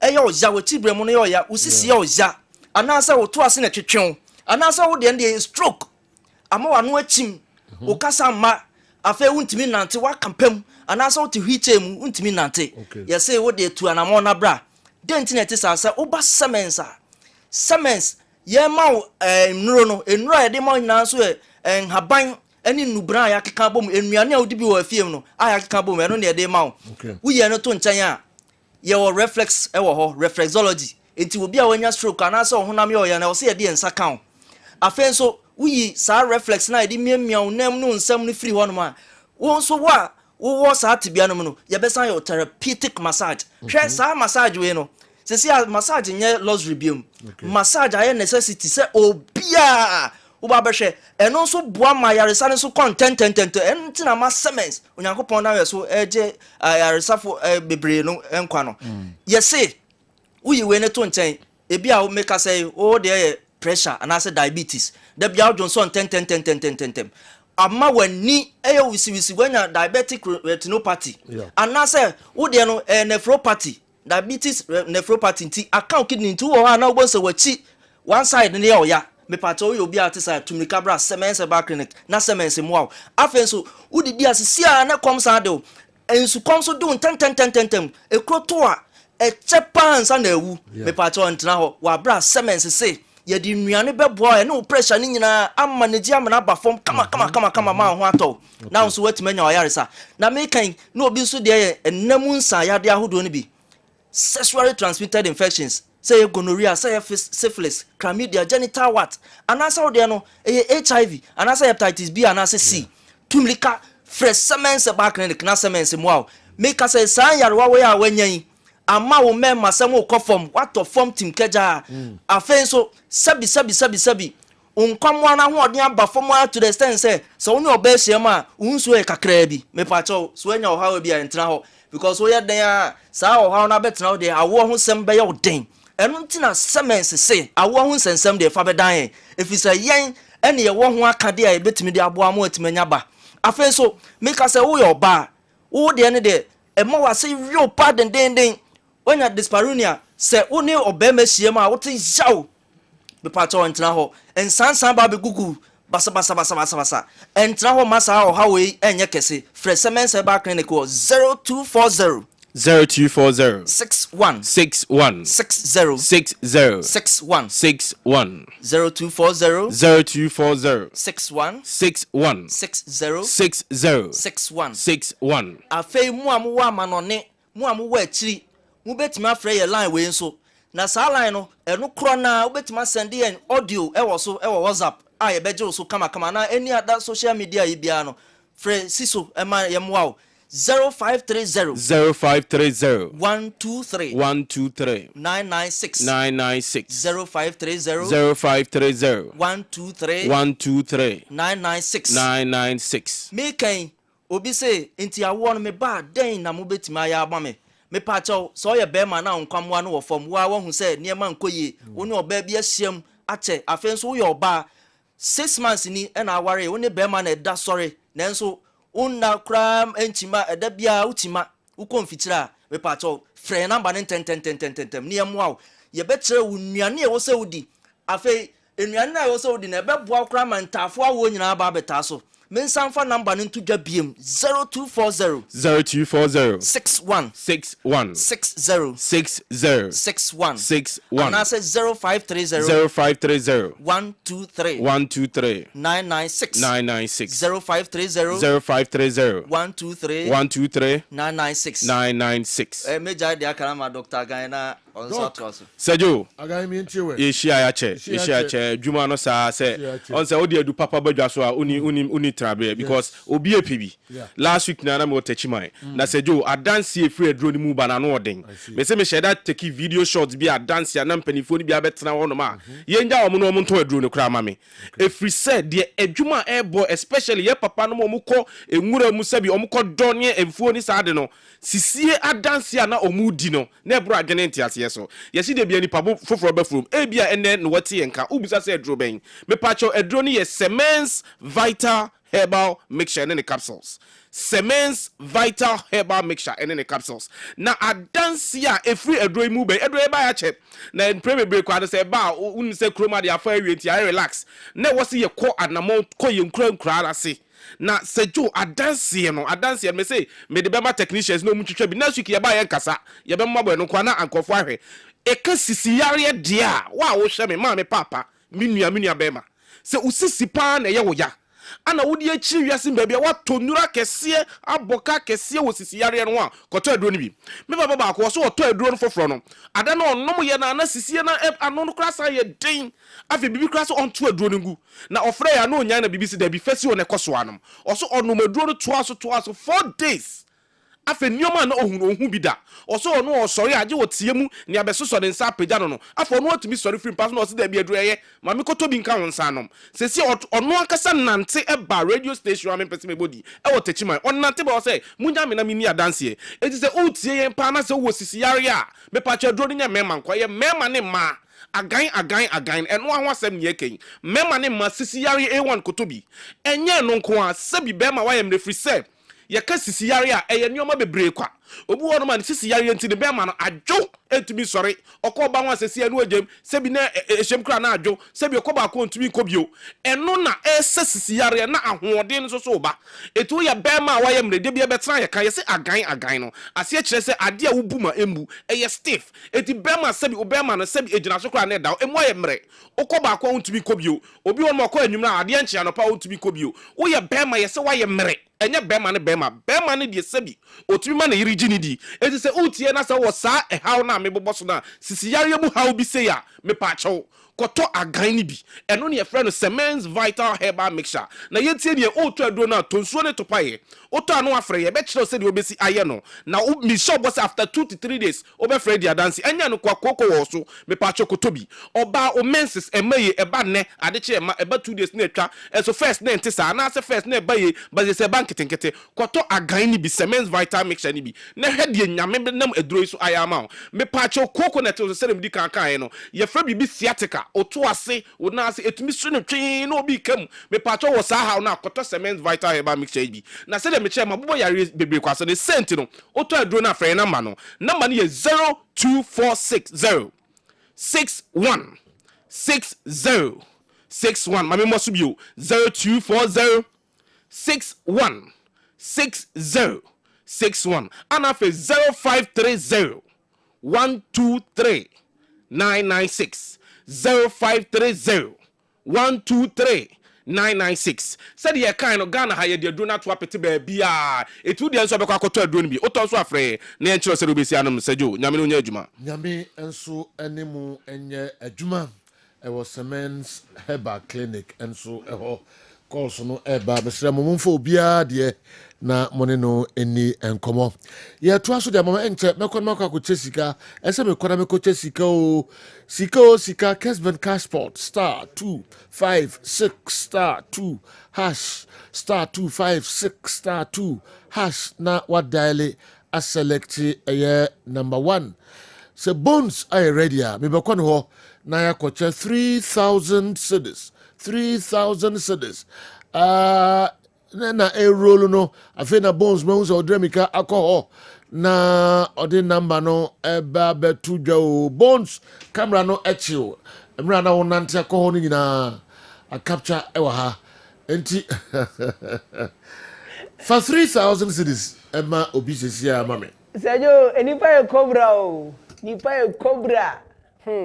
Said ye Franco Nero person kika nsem bia wo ye se wo yi nsem bia afi ne wo twe san no said ye witness person ye no me yi nsem bi enche ye nkɔ ne fa 3,000 edi ho ni radeɛ ɛmfama no ɛntɛntɛm so na wei ɛkɔ Ghana hemfa na ɛbɛyɛ ɔba anase bɛma MTN users Telecel users obia to me no team no obia so to me ni big magic down here *256*2 hash why in sadia yenko why they win here 3,000 Ghana cedis Kessben cash pot why lucky number ninye 0246 640 star 0246 640 star say wo number ana yi ni hu ya me say wa check hwe na wo ankasa di hu adanse say Laka Roma Kessben cash pot 3,000 Ghana cedis has been sent or credited to your wallet say yo lucky number no ana yi ni hu ho no. Okay, all right. Yeah, so until we now toss some no, and I sakano and so ewaharo, and he no free 3,000 cedis, and Jessica Kitwakra, and Jessica Kitwakra, and new to latte marijata, ebeshe also over in the game no, and the moon sam kakra. We no online so. Free fa. Hello, good morning. Yeah, hello. Morning. What's on the design? That's what I'm you now. Ako pa do miss me ho ye pa na ye ne hwan na kasa you kasa free that's why your friend David we kasa free kra Dansuman oh okay and then Dansuman for me no and I'm winning 3,000 cedis abegu says can abegu phone no so that's why nice what the bidder that's why that you bidder when the first time the copa and if you see kakrama me why right utrim kwanso sika etoso mienu no enso ekọ Dansuman wow etoso miensa ebia na wo ho na ebeba kwa ho fa ho sha agro no mu *256*2 hash na wa dial a select number 1 Kessben FM Kumasi minim se Newton latte marijata ready a bese me ba wo ho ansana local source akani na no kwa mikede abre na ye wurum kakra new chief pacho masom e o ha say na enye sika na meche ye discuss preseason ye various clubs no preparation am dey ba be season we say mu na ya discuss some of them no into more detail of course so ye Kumasi Asante Kotoko fan has folk fan mediama Brekum Chelsea you've been hearing about all of those players na about joining omo for no Yakupo ya aduma friendly match back up Basso and then Cape Coast Stadium 10-20 series and Omojuo Gate. But before that, yeah, share two teams in the preparation with the game and then you on the table. And of course, two coaches in now or more a bit related to Kumasi Asante Kotoko. One being a former player and a coach Frimpong Manson. And now Dr. Ogum, the last winner of the Premier League for Kumasi Asante Kotoko or no now and only two teams now. Now Kumasi there. And come on, say new players be joining our performance not to say discussions in in the final third, of course, for Kotoko. I bet Amwa a yin who ye pa. Of course, ahead of other strikers, if it's Cheba for more, I'm also so about joining Abdul Karim Abdurrahman from Sudan. So I bet performance to say so far no there, he's really adjusting himself within the squad. Now, talking about Midfield, no, Ubenya Emmanuel Antwi, also so yeah, Juma the connection in the final third, how he relates to the defense. Obaye or yeah, Juma kakra. Nemum she area apart from the midfield offensive brilliance I discussing. I keep saying this: attacking coaches no problem back. Problem I want to say, we say Pep Guardiola, or be to say Luis Enrique, all these coaches, you know, they want better to Dr. Ogum Hondia. And come on, you say, a Juma warrior, know, who breaking it further down into department, attack, midfield, and of course defense. You know, defense, and I know money at Tabaho late because I'm attacking minded coaches. Obisa Jose Mourinho, Antonio Conte. By contrast, I'm also so imagining what defense and power. Attacking. So let's talk about Dr. Ogum. Ni team no. Strength pa say what the attack in a ton China will share the defense in there adwuma ba ko mienu ho a esese oye ba bia ye di nkomo e free ba no the last game on mediama team no boy e watakwa new stadium TNA o ma bie. This was the structure lead to that particular foul am no na ye kasa football a repetitive action ya na etodobia ye ntiase papa. Look at the connection between the defense and then the midfield, any in space that ho. The point here and say omonya compact space in here kese do. Doctor will not love this, and for that reason technical team no omo ebo enyo so omo bo enyo so say e decode a code bi o box in anima. There's a code bi o ha say ya that trap no ekoso sa na emo akrobia etihwe area ha ya dri omo ta commit fouls na me can say mane how reveal a weakness or reveal that's not the case e be see o pitch no so eti e can say na players no omo te ase no who weaknesses are esi. What we need to understand here is point number 1.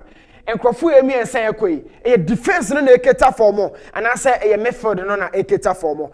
There are 4 players are afraid of mobile box room into which comprises of 2 central midfielders in Anderson team pivot 1 and then pivot 2 Emmanuel entry. So on my elite it means that you might now be forced on the back line say ombe di bugano ombe tackle ombe clear ball no there's no anchor of protection. A bonus ano a back line no a match exposed. It is a medium chance to create na keep the pattern no for 2 trim say a BSc pay and as a BSc pay. So I'll be taking a photocopy from the previous games. Not media basis to say doctor has to think of how a better restructure, better repair area. You saw Justice playing the first clip, and I was so now sometimes say space in better. We keep asking questions to say field no sunyina babia here, but one of the most important places babia yedria. It is the position of the DM or the number 10. And the number 10 for we are seeing no mushia number 64. A doorstep to every defense. It is a one session here. I am sure said doctor as a Senator Basso and yes, posture to something there. Doctor has to work around it. Other than that, what shall focus on betting? This forms as the pillar, the foundation of every defensive brilliance. One Yahojuma, Hometro. So God knows Japasu had a free space, but Obatia say Esmat lost that ball. Our bra on Miss Claire said Kabosimu. The first challenge no koi referee no every play on, but the second ball still fell to an opponent. And the yana who say situations where you know yana it me lead to goals. Yana sometimes on say so. Andrews in team. And I who say a fair or barbecue shame Ediama justice play no. So doctor should work around this. Now make a secret back quattro. You can count about white jerseys or box on without structure. The average age of the Ghana Premier League, Eswati. The person I'm trying to say, averagely, age is no ayana your squad a register or FA Hormone, may the Bobon, Eswati. And Crano do now by league, it is Americano, Abba league sana or defense, no, it means a lock here. And wow, who is going to be that lock? Is it going to be somewhat in a do from Lagos cities? These are all tactical questions of Dr. Ogun, as I saw young Wojuma. Tina do ba be shem the interesting team, or you still have confidence in your former Wafa player interesting team. These are all realities. Ain't league never started. People will be asking questions tactically on the field. Are you going with interesting team over Tinadu? Who partners Emmanuel entry? Only the Yehona Jinatum, ye 80 Honoman a seat, but who is going to be that partner? Obaji Justice BID. Now the number 6, so especially having about some 3-4 central defenders or backline or Ablo, Samba, Heriansu, or the blade best also Ashemo Horma doctor or Obama blade abo position by team. The point we are talking about here and they say doctor needs a quality number 6 to pick up second balls, to be faster in duels. Now Osha situation where you say this boy it felt like Kote or clear ball no. But that led to the situation now. I didn't go nearby, Moving on, who says similar situations, and it's also see now one of the disadvantages of how situations where say we see Ayana a hard and say because last line on Ayana a year tackles in Intino. Fouls be our committee be either say our boxing or boxing man I will commit that foul no. But then I made first structure no. I get it just broken down entirely. How did that happen? Midfield and then I call off flat. Check how they've been connected. But born number move from then 2 central defenders and so will deal with the situation. Nobody is exposing this. It will rather be fall on the team during the course of the season because league, and crown more.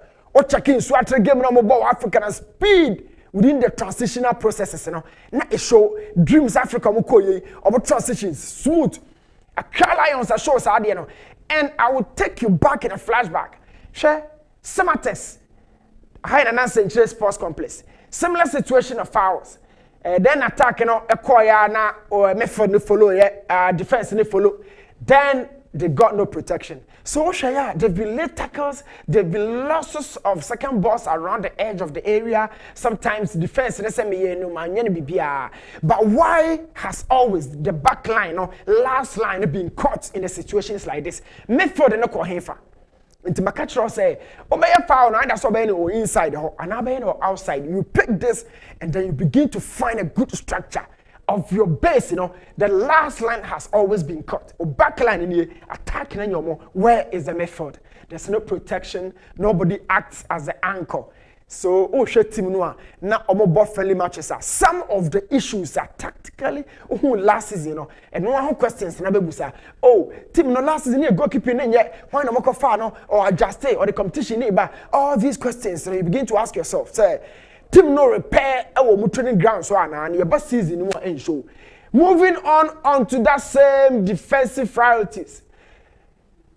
Say the border area how no more apart from the counter situations I are discussing now. Yeah, now organization be as soon has say. Now that organization is down to many factors. It might be down to individual errors from the goalkeeping, lack of marking.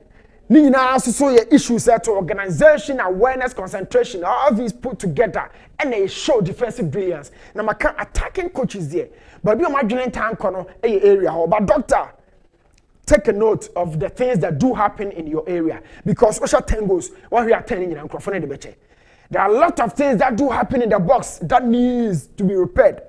Say to me repair no DNS is in a start here. You can understand the fact that basic principles in these boys need to develop every angle of their game. So they be analyze your man, questions and say, how weak say. These guys and some way season back thick and fast. So all these general as I said, Dr. Kumasa Santa Kotoko. Your ball players and Abaso, say every single time there's always going to be a factor that will lead to a goal. And either it comes up against an individual be or error within the box, or qualify for questions, so here competition will be our bono. And now say principle be as I say a crossword box room and a referee. Now watch it every time. So you saw this against the nations were leaguing. And now you have who has for the democracy cup. But a totally be breaking it down. I issues, a hard generic. Watch Cote. Now when I make one cemetery say it took be a baby and Nipanijano. Yani Busa say on Nipa or Jan and China. That is Cote. Na nipa Cote Kwakujran in China as a boating of Asfo. And to one Cote in his stature. Then Masama boating how dominant or a duelist in the air. Na Oma Kote ko jira in China dia. Se coach na so nko so no an call here. There's something lacking defensively. Box room. So goalkeeper na ba organize, se captain na ba organize. Kote na jira in China impo. Se obe jira in China ama o defend away asem for. He moved away from him. O jira in China crowd oba hye na ase. Ama bi crowd want me nya good connection but he's left him. So far a clip from last season now sha. Now we say and then I made them share two different goals from crosses. Now they are quite league we say no we had this weakness. Now katia ko dia. Now we say na kote no o come speed about twa nipa no box no. Was this something to be talked about last season in Yankan Wasem? Or coach ne kan. And nothing a lot amo abano were like a short distances of 2 meters. Now, no, they can hardly as much as Bonnier and Tonet, but why Obabe foul without even going for the ball? But for way too trim, Namasa found coach. So some of the things that all share a repeating honor. It has a copy from the previous season if you move. So say a very repair with team no more. See a repair and just say, oh, it's a traffic kind G players, so and the to me that is Cote. shorten some distances against Accra Lions or League. So a kind of game no one on to me move away from that, on to me develop it. But first of all, what should be a quote free banner? Why has the guy always been starting the defensive transitions from midfield? It is share before even the ball was lost. But be a cottage, there was no way about me to recover. There are two players in I can was the winger and the fullback. Should be a so as soon as when the ball was lost finally, there's a quote and want to be managed. These are all little details within the defensive structure of Kumasi Asante Kotoko. From last season, and on it was like medium or they box watch the pattern. Why has the guy always been late? Now here fan Woko. In the final third, no corner say because break that game down. Assist to send or call them. Now crosses say chances say and creative from the offensive game. But why has the guy always been late? Sometimes it will say a lot of critical tactical questions. Say, oh share Kotoko backline one. Should be a kote or the justice play. Yan can't backline main come maka. What kote and the justice play will mean the distance between the fullback and then the central defender. Why should share Jumaria? Season, a very repeating. This is the distance between the two players. The right back and then the central defender. So a ban is set especially when your fullback be outside general. Na unim nipa ya ojina idea na chese man common yes simple cry. So why has Kote always been shorting some distance or call attacking one? The bia odi attack and each one neighbor. You saw that in the media game they will call chika krabi in a flashback just to get your attention on the fact say and nothing a lot amwa wo no. So Blade you about convert the left central and then there's always a chance for the opponent. Feina Kote ya ba drew. You saw that in the media game and then you about drew a cry a tackle. So in that department, Lord brings a lot of competition on the other flank, Patrick Asiedu at the competition. So Ebebre is smart because media busa a lot of questions from Ismat say the rule of ball here it has to be done against a very competitive side. Until the pressure is smart. So going on to Bibiani Gold Stars team, coach from Paul Manso himself has a huge task. As I said, from before starting season year, first 8 games, they were the best defensive side, conceding just 2 goals. Okay, Emmanuel Kobe, our team, Ernest Nwankurina, all these guys were in Jade Saka down there. Emmanuel Ankra, Kevin Opon partnership was solid for the coach. Yeah, who do you see on the field there? It was successful, but off the field there were issues to be talked about. Oh, Coach Bettina, irrespective of the job, Coach left. After about 4 Adriana game, commenting in Brazil, and then Okolusu or game no cause. Finally, Coach departed from Sunyane, and then Ghost Stars picked it. So, welcome to Dance Park, Coach for Pomason. Now, problems I know will be beginning to say. The defensive structure never existed. Even though Bettina kind of fact say, Samuel Mofalco has spoke, he was present. And Pim Da Costa, he was present at that time. Both players have left. Now, Vincent Atinga, Michael Anaba recently recruited youngster from last 2 seasons. Or knocked down a check. He really penetrated under coach from Paul Manson. On any Vincent Atinga partnership, and that of Akin to Nuruddin Abdullah of Mediama and Vincent Atinga partnership. In fact, Nasser Joe was in love with that partnership because of Nuruddin. And the blend with the senior colleague, something similar is happening in BBN. Michael Anaba is a youngster. And I'm going to Vincent Atinga left back, or die, echo, or moving on. But the most creeping problem in the team happens to be that of the midfield. And yet quantity, but balance and dynamism. This is Vincent Atinga. A well-traveled man on a more one got accumulated a lot of experiences. Now, Ode Abdullah partner, not just when you're smooth partnership for media for both domestic duties in Africa, no, Omoya Jumapa. And our baby Bibiani Stars, and Bibiani Stars problem the dorsal. Now, Metako, Team Biabashi show we are Bia, and you still need to have a solid, resolute defense. This is our 10 year, but 10 years. We should 2 years, but 2 no. That is wise for some coaches. They make it a point, say, and you show one and I'm a koto lokunum, me musa. And then for Pep Guardiola, deeply inclined attacking coaches in a say, I have to score more. A very contrast concept.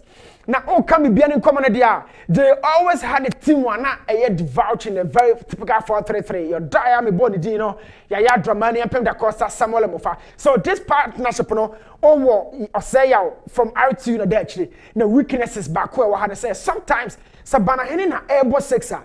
Every time Bibiani goes and loses the ball around the zone. Almost like an 80% chance the opponent will go. So you go back into Kotoko hosting Bibiani Go Stars. Oh, Baba Yara. Safutela go no or jire bana hene je ball na opportunity na commentators na start almost screaming wide. So this area was the major problem for Bibiani Go Stars last season. I mean the defensive midfieldship on the ball. Bana hene is one of the best in the league. Only were best from Ashgo to dia. I mean only player make can wasem. But we keep saying say unya do nimbo ni kra, no nimbo ni twa. So we talk about Modric, Casemiro and then Cruz. Playmaking and then play breaking. They break the opposition's transition. So Banahini crab ball no say Go Stars lusu ball. Now akwa it's an empty structure. Let's go there and see some of the clips. Where a Sakara let team before last season. No more host to be Go Stars or say and Domino. We've already spoken a lot about the structure and how goalkeeping no baby issue. Okay, could see be considered 5 goals under the far light. These are all previous games between the two clubs in Eddie home come so say out there good goalkeeper from RTU now Tamale City but last season seven kind adaptation will be any pressure no war say also little errors erroneous passes in the defensive third na chances in the Go Stars the more opposition at the moment Sir Franco the chances in the man for. But Coach Michael Osei came under a lot of pressure. So Osei at the time Go Stars I consider a chance like this. You almost can count almost the entire squad in the box. Yet gave her this chance. Obia wachirabi. Mayoka ni Real Madrid. Obia wachirabi. Mayoka the end the chance in him. A kwabia ni baby by the end the quantum pa. Generally the end the quantum pa. So Go Stars really couldn't create a defensive structure. Stay in the top 4. It was a major issue under Coach Michael Osei. Even after he left, Coach from Palmason Bay, this problem still prevailed. And no, and we go Bobo hoping say, Obetimi Arishafo squad, some of the members, especially Frank Amankwa Bamu latter stages of the season, Jumapa. In fact, second round, and that is Saka Dauda, brilliant player. We can doctor say on fan ram box to no more on money for a few channel, but that's not the point. So Go Stars really struggled set on between a goalkeeper. Joba Elha no Ababa Debbie, or say Elha no Ababa Debbie, Kusu no Ababa Debbie. In the season, over to the Go Stars situation at the Tohas. No keeper gave her confidence. Now the lack of structure never come on there. Now Go Stars stay in the top 4 no, is so fragile. Our chances were so minimal. Say, I mean, watch this defensive structure. Yes, Joe chance in here.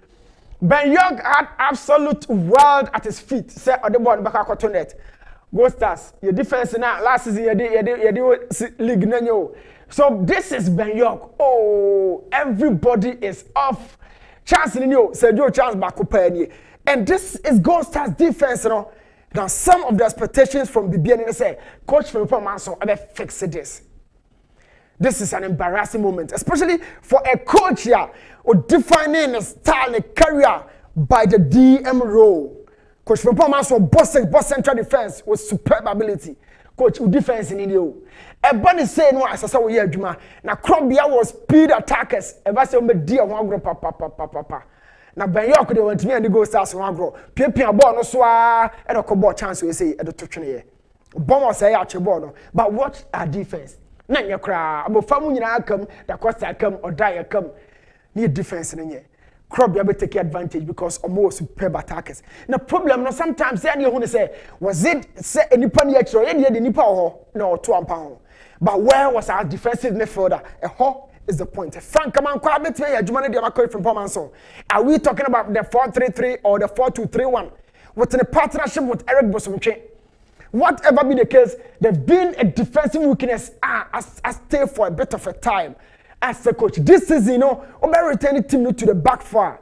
and as a top 4 no as so yes adwuma no watch this now the say they train that cost e koto for the no dia na chese Ben York na timi ahye the goal no because the bia no striker ni that cost ba ni mu no create space then there's a combo no na yi defense ni na film this is Yaya Dramani is moved into us folks so what share ya striker no ko yi that cost free ho.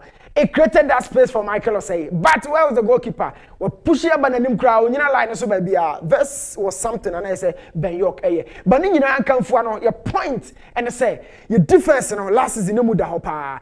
There wasn't any protection whatsoever, and a goalkeeper, no so my issue goes no the near the by a shot. You better going into this game. We expect the two coaches to work out miracle. Now, everybody say tactically we keep asking questions and say. Yeah, defense in the marsh more. Yeah, discuss more. Young court, na yenye chief. Na yenye have about 2 teams, for bubbles, This is an embarrassing way of defending. Go Stars, coach from Pomason, a Jumano son. As I said, oh yeah, now oh yeah, ye said now you're buffalo. Probably Emmanuel Kobe. Ebetimi that goal post to Modi Amabi be the Go Stars. Bernard Asare. Michael Anabame Cottrell, Vincent Atega might give a rest to the new formed partnership of Fori and Aba, where I meant for the future. Knowing Maxwell, this guy was recruited from Division 2. He's been astute so far in that area. However, even though was several as a central defender, but was back for full of youngsters and one meant for the future. Sadat Mohammed in a 4-3-3, back anchor Frank Amankwa and then Eric Bosomche. That gives much room to Kamara, Charles. So John Charles Kamara pa because any papa mo appear boni bia. It gives a large room to him. Say Omonyina Abdomomene Alex Asoechi in a typical 4-man midfield in a diamond. Sadat Mohammed and a be anchor Kamara Bosomche Frank Amankwa. Now Abdomomene of Karela Oba is also a very good player. But that is when Bibiani decides to go for a 4-man midfield to go for control because Kotoko squad no a nice, especially more richer in midfield. 4-3-3. From the 4-4-2, Robert Malboson, Kamara, Frank Amankwa, Midfield. That sends Sadat Mohammed to the bench. But back four, no, may maintain it with Emmanuel Kobe. In the final third, Ronald from Paul. Very experienced guy from RTU. Abdul Moment Alessaso will be pushed wide in the right channel. So, 2 problems, so no, from coach from Pomanson, I have shown for Kumasi Sante Kotoko Patrick Asedu, expectedly, betting about left back, about the supporting, oh Lord, Amwa. Somebody a block partnership from people want to see it. Doctor, I'll come for the test against Bibiani or what about one they are trying, but in the goalpost, Kamara, Abema, pressure off Frederick's shoulders. So back for no Patrick and Lord from Brekum. Everything 15, Abo Eddie, a support to somebody, a blow. Tinadu, entry, Yaya, looks to be a 3-man midfield that Doctor will pass so far with Saka down the Peter. And then Albert our top. This is Doctor, the most consistent players I will use to in this shape. Not just say, or more tabo mo pano. We got any smart. I mean, I see do Lord Ababe Shemudia, or be our Biano, or Tabone pa, and a Kamara near Blosso so Ababishim. But getting close to the midfield attack there, he's been very consistent. But Doctor can alternatively go for another shape with Tinadu and then entry. And November entry, an orthodox 8 to say the Gerard Ayan or you be Bia or field in the Subi. Or you be BAB. That is the kind of freedom I'm a person entry on ya. But that also needs a good protector. Tina Dube protect entry as saying the Anderson team at the Babano. This is my opinion. Tina do at the stability every entry more than the Anderson team the Babano. But someone has been excellent. I think he's been knocking professionals now, but someone has been also been knocking me person or Saka back Babaya Yaho. You know, I need a second striker behind Albert. Now, but the team movie, general topper, na Peter Sosoba. So 2 teams in our general. Yeah, go through very, very detailed. I'm both fans. I'm sure it's a message, my answer, no boss. One sano, yes, sir. Yes, Kofi to be free, Toronto, Canada, eba later. This is Obaha Nafi, Obe answer, and also at the Emano. Line up in them, so we are right. Enter. Mabu modin semenya eno so na yede abranemom goalkeeper ono ena ebede wene asare eberesi kakra na Mohamed Kamara ono ena babedem afi center backs no enso ablo ene ansu ena ebeshase ene na Saka omo erese Saka obeko bench ne yede list ni nyina no ebeba later Kessben television me ko maami ke ho na yakɔtwetwe nkɔmmɔ kakra 3p garlic mixture maame ke atrase maame sɛ yɛ Sergio nyame adom me ho yɛ pa yɛda nyankopɔn ase paa amanfoɔ twɛn pa 3p garlic 3p garlic mixture yɛntie wɛ Sergio medase yɛmatiefo nyinaa akye emama ha de ba Kessben kasafidie kase eso wa wohwɛ mo Kessben TV utim wo Kessben FM megidi sɛ nyankoropon adom ompo no emu yɛ paa me ba me chia akye ne aha esanse enche bia na dumie no abɔ medofo apomode ho nsɛm ene ne wo eba bɛka no enne anopa ahwie yi esanse ama me ne wanse na efriyade wobi nso benya wa medofo na efriyade enti ye mana wotwe no ensi wa bra me ne omienu yenka ka ye ho se nipadua na ewo ho no saa no ye kwa ye be da korope siare kukuru pa de wo hwe ho no mo a ho we firi ha kyesa wodwene ho a wonte ase enti na abre bia no wukuoda ne aba ne abetena se ne ye ne wakasa ne akae wo se wapomden ho nsem no ehia enti ana wo hwe nipadua no so yie na wope aduro papa bia ebetumi abo ho ban abre nyina nyame na boye ho ban de nanso se de aduro no so ka ho a na aboa na amaye nyina no yapomden ho nsem etumi akoye sanse wo soro wo boa de oboa no enti bra wo no maduro papa no na nyame nso de emfie papa bi ka wo ho na wapomden ho nsem akoye 3p garlic mixture 3p garlic mixture eduro ye bodin a ne ye twapuruse ne ye tuche edi ama eduro no esanse Ghana ha de enipa age eduro ya tum na onom a esa omonyarewa ema omunya apomden mapa no bebre ye kase ye kan enka daage beboye eno ti ene nkomo amene wo edi every Piwak natural I the 3p garlic mixture abedwaso no ene ye hwe general health na chese enyarewa hodo a 3p garlic mixture etu ase kora na ensoso ano na emuma menka wo niema baako mienu bi kai se 3p garlic mixture edro no eye purely organic ye kasa edro bi ye purely organic ya kire se ye mfa chemicals bia enwugu mu edro no eye hahama eni nubuna ne enuaba ye de ye no eye saa pepepe ne achinsam ede egu konkomu anase etuo mu a ye de aba abontema wonum bie afe 3p garlic mixture ensuo nim edro e mixture nso ensuo nim nwanwa pa ye mfansi gya so enwan enti edro no eye special vitamin C so ewom a wonom a eboaw ema wapomde ho nsem won kasa ne wonom pe no nipadua no eye kama shosho fefefe esiesieu ema wo ye obasima be ma ema wo ye be mamu ema ne manyina ekoyie edema kai se edro no ewotoam ehwe a ebo enti uto anu wasom yie ena 3p garlic mixture so box na ehim no ena wo hwe no TV no so no yellow and green ena ya draw garlic kokko ede ato ho enti ukotobia sa pepepe ena tie wo bie so a edro no ewotoam na wasom yie gie number na frɛ doctor bia ya re bia hyew so ache wako a enko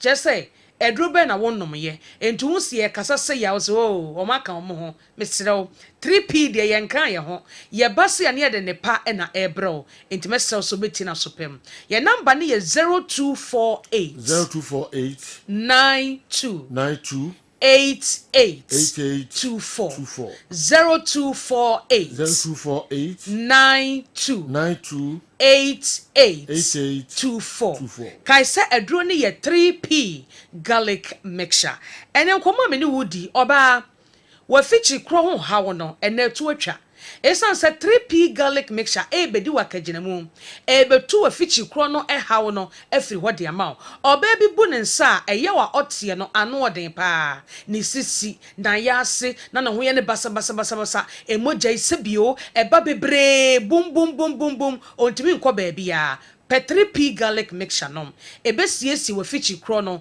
eni kwa so oba fichi kro no se ehya se eba eni kwa se ba bebre eni kwa se yeketua bi nso ewo se eye adantemo de broni beka se intermediate ana medium eye nkakra se be ya emfa ni subirie enkobrew emfa eyaw bi enkobrew ka hu so oba ewo so fichi kro ho nsem ehiaw esan say so wafichi kro ho nsem enko yi a awo ho kra betima ye den dia ma oba de enka wubu nsa e wo se esisi so pepepepepepe senka ebia Augusti eba 15th August ya e wo se ye si next month mu a eba 15th pepepe anebia broso aba ko pebi aneso ate ba ko pebi eni kwa se eye bebre oba se o menses no esisi so 15th for 15th anebia 16th ana 17th a eboa ema se wa warrior ema awo etumi ba abra woni problem bia esan se ovulation no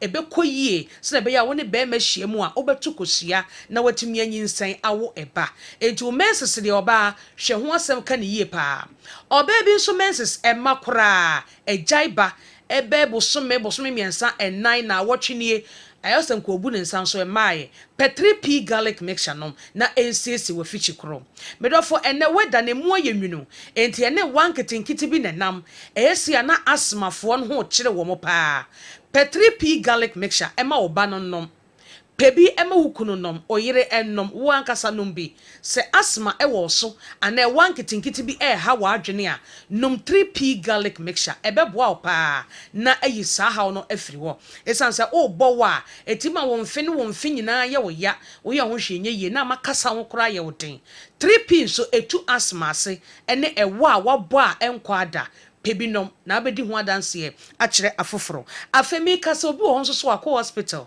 doctor se wanya pressure yesi wanya diabetes yedi ho nkoma eye 3P garlic mixture eduro kese a etu ase ene ewo kurum ha medofo ye ka ne se wunhu this wato aduro ni bi na waso ahwe ye number ni ene ye ni nkomo e bi ameka sei wonsa aye utitiriti wonna ye si form emu twetwen wo ye basa wo ye ade kakra bi na wabre ase wa ye memre ene ye ni nkomo na doctor beboa wo ekwan ya befa so benum 3P garlic mixture na etu ha na se no enu be kasa abotremu odokwan so ne ya boa amaduro no etimi aboa wo ama apomden SCP esita ya number ne ye 0248 8824 kaisa aduro ne ye 3P garlic mixture bema jonso ho ye den dia ma wo jonso na bema no emu ye wo ya na emu hyehyew jonso timi de wanso be chimo ajonso ne ma mesre o hweyie ene amfa wo roba nkoto bemem hweyie ene bia o prostate no ana wo jonso twa no problem bi ankoba ho abra wo sha ase hu saade no nom 3P garlic mixture sa ye mo bi kura na sa infection bi ena nipadua dem akọ odwonso twene mu a wonum 3P no ebe mo adwonso pa na a flash mo ni nyina agu abonten ahyo mase se na ebe ya dabi enkotwa wawo amonamono se wo ye bema se ebe ya dabi yemfa roba enkoto bemem na aboa amanema akoyie ediama wo hwe mo Kessben TV a ye numbers no ene gu TV no so no frey na doctor ene enim komo afobi nso ho no wa ye kese ama aboroso 3P garlic mixture nom na enna ne srade no se na be ya abrebia no be ye fit na watimi adi akoniaba obi nante ko ha ne ha na wabre ontumi nante kese e wo se wotimi nante na wo ye active na emoja dumu afru sane ye 3P ene betumi aboa ayi sa ha no afri ho ama memo yare so a eno che se 3P garlic mixture entumi mwa usisi wo ya adi kaka na so wani subrew na sa wo ye atwa ahwe 3P garlic mixture ebeboa opa obi nso so ho no mo a na se ne ntiri mu twetwe no wo to ase atwemwa na asa de wo tena form by force 3P garlic mixture nom na enyiyi wo ntini mu efin eni moja bia ne sade bia da wo ntini mu na aboa amabre bia no watumi adi akoniaba wuti na airpie wo bebrebe na eja woni subiriye no pressure etumi ye osa ye number ne bread ye nkomo twetwe no AC no 3P garlic mixture ye number ne 0248 92 8824 Uwa kumasi abora kolena heba, Dani heba, Kriske heba, ubenya 3P garlic mixture.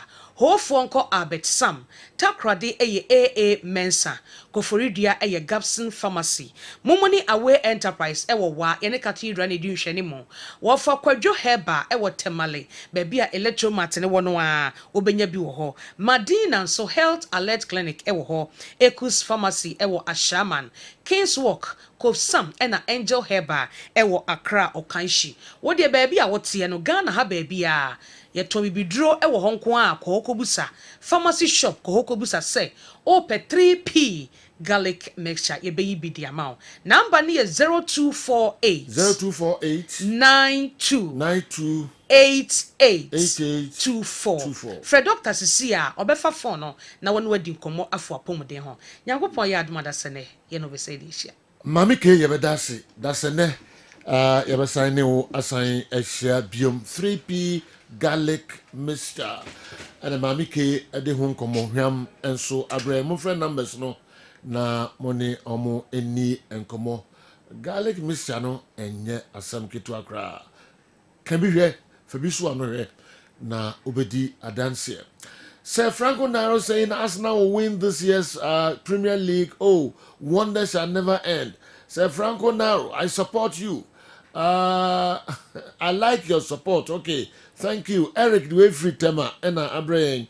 Enche Mickey at the local source no enso betwaso na bedafo ma ba mu kakra enso de amayen na fe me ko na makwa ko chesi kanso enso enche kra na me de sikacha no e ba star 256 star 2 hash star 256 star 2 hash na wadaile a select number 1 Kessben FM Kumasi na minche wade wate. People are tipping Arsenal to win the EPL, while they know in their hearts Man City has the ability to retain the title. They're supporting Arsenal out of apathy. My psychology human always like to side with the weaker side. Okay, Babs, Edway Free, Ashaiman, and Abraham, Mickey at local source no Abraham. Mamisha way and so. Pundits have written my darling Manchester United off from winning the 2024-2025 Premiership title. But the Reds will shock the world by clinching it. We are grateful to Joshua Zexi for his sexy goal. May the Reds blossom and the blues fade. And then I come in cancer. Achim Asene and the way. And so a brain. Okay. Mahu Kofi Toronto, Canada. And so message ewa Mamini everyone tentem. Or say, do kindly see if Newton can help me know why Amankona couldn't fit into Coach Ogum's tactics and game plan. But at Brekum Chelsea, he's a gem and even won the Gold King title. Okay. Is it because of the position or role Ogum gave him, or what? The Kofi way, a free Toronto, and so Abraham and no. All right, now, General. Now, and also we interested no local sources. The quite big inform idea, but mostly is on NAC. Okay. Sorry, GBC. And minister no and send some the 3.6 million US dollars on the All African Games coverage. Okay. And run somewhere about Bontene Honyamano. I think say and on the be my main pick. Okay. And then any other issue will be a Mickey the Bebano. Okay. Na yenyabu trenso ashishimi. All right. So nye ready na enroll so dia. Okay. Da kusi baby I will be a mamencha also. I mean say oh town. Kumasa santi ko matches pa na wo ha. Undi actually everyone pa. Okay.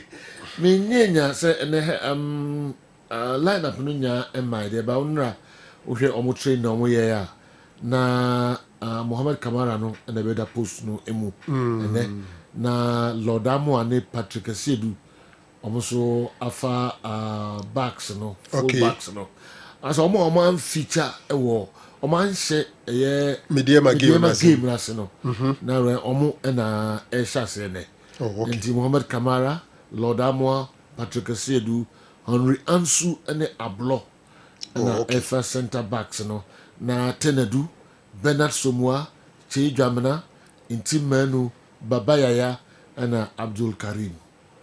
I see. Intina and so and no Kamara Mohammed Lodamo Patrick Sedu Henry Ansu Ablo Tenedu Bernard Somwa Tejamana, Inti Menu, Baba Yaya, and Abdul Karim. Almost the free training ground to know likely. So I'm gonna be Shasi Amakumasi Asante Kotoko. Now, Yanka Jangumwe. Yeah.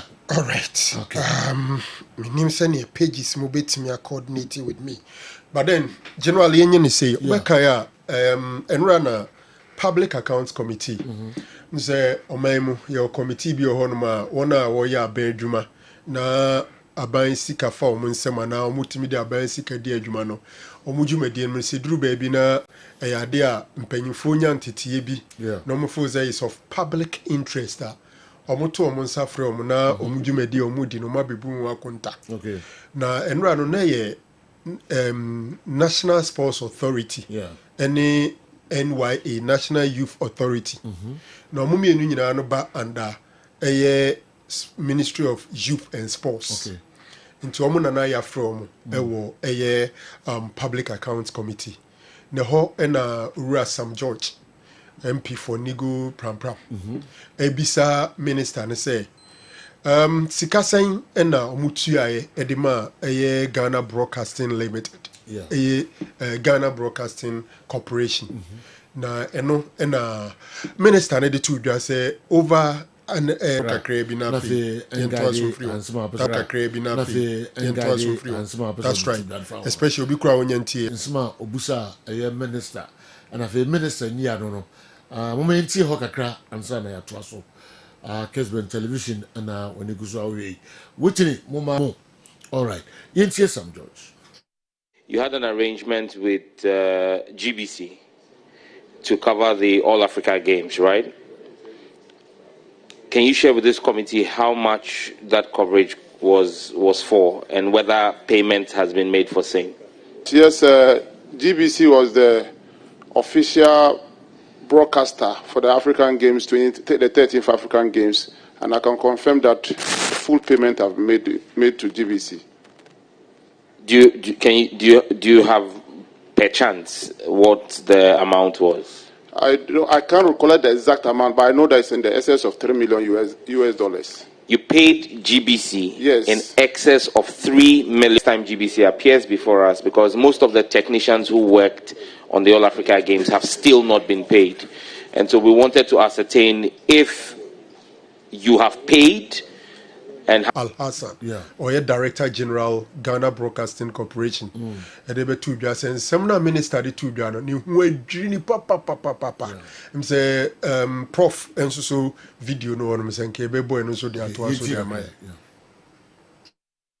Of those who were shocked to learn that the Minister of Youth and Sports said that they have paid GBC in excess of $3,105,000 US equivalent.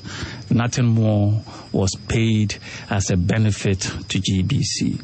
And that payment was as support for the fact that we dedicated an entire channel, 24 hours. We suspended normal programming for the GTV Sports Plus, and we dedicated it to the African Games. And for our role as the official broadcaster of $3 million US.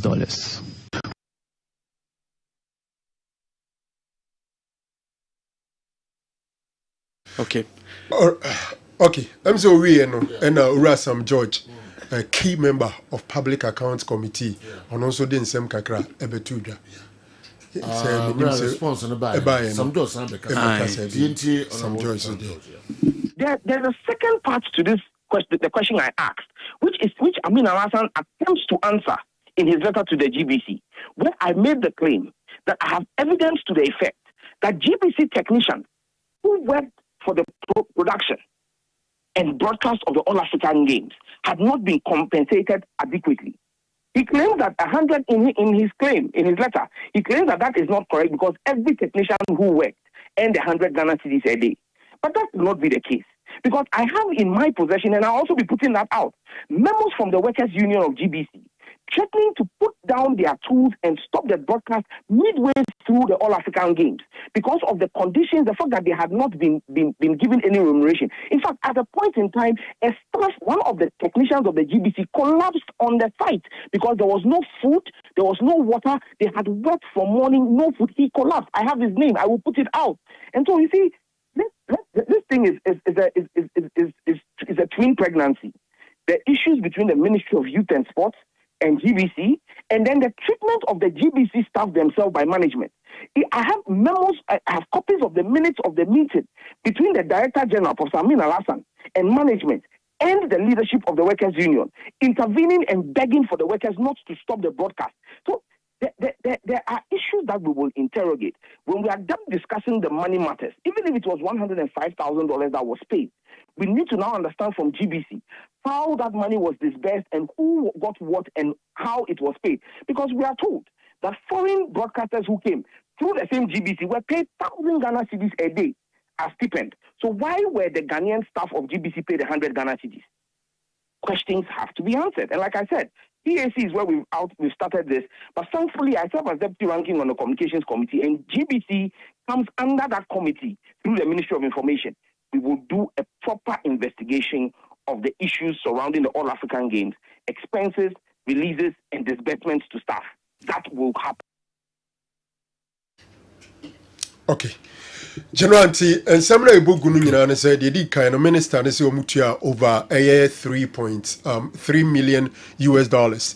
GBC penny on some of the treasure omu GBC no only 105,000 enisika US dollars niska omunya. In fact, enwachino omo twaso at the GBC at the letter by Professor Amin Al-Hassan and Sa Eshe Kratano Asi.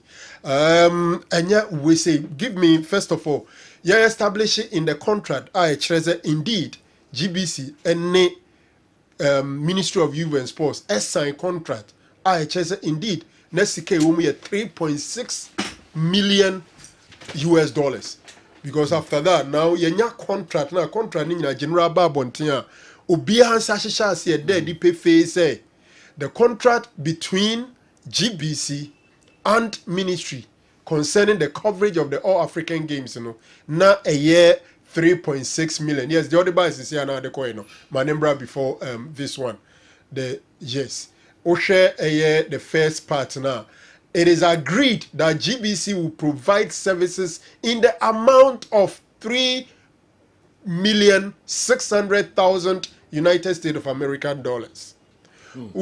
Share document in our Kudrasia. It's world signed, everything signed by Professor Amin Al-Hassan. General, but Prof it didn't in common way. No, I'm fancy. Omo to us did release by. Omo release and na. Esa am in kakra. Now other mama min kind baby kakrebi. A letter from GBC yesterday.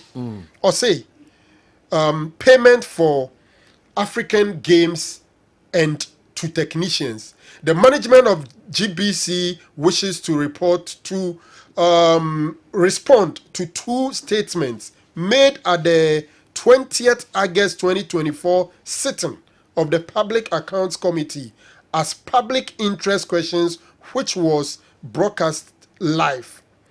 Per an agreement with the Ministry of Youth and Sports, GBC as the official broadcaster was to supervise the technical production teams that were to bring into the country their own production equipment to undertake the production of the All African Games.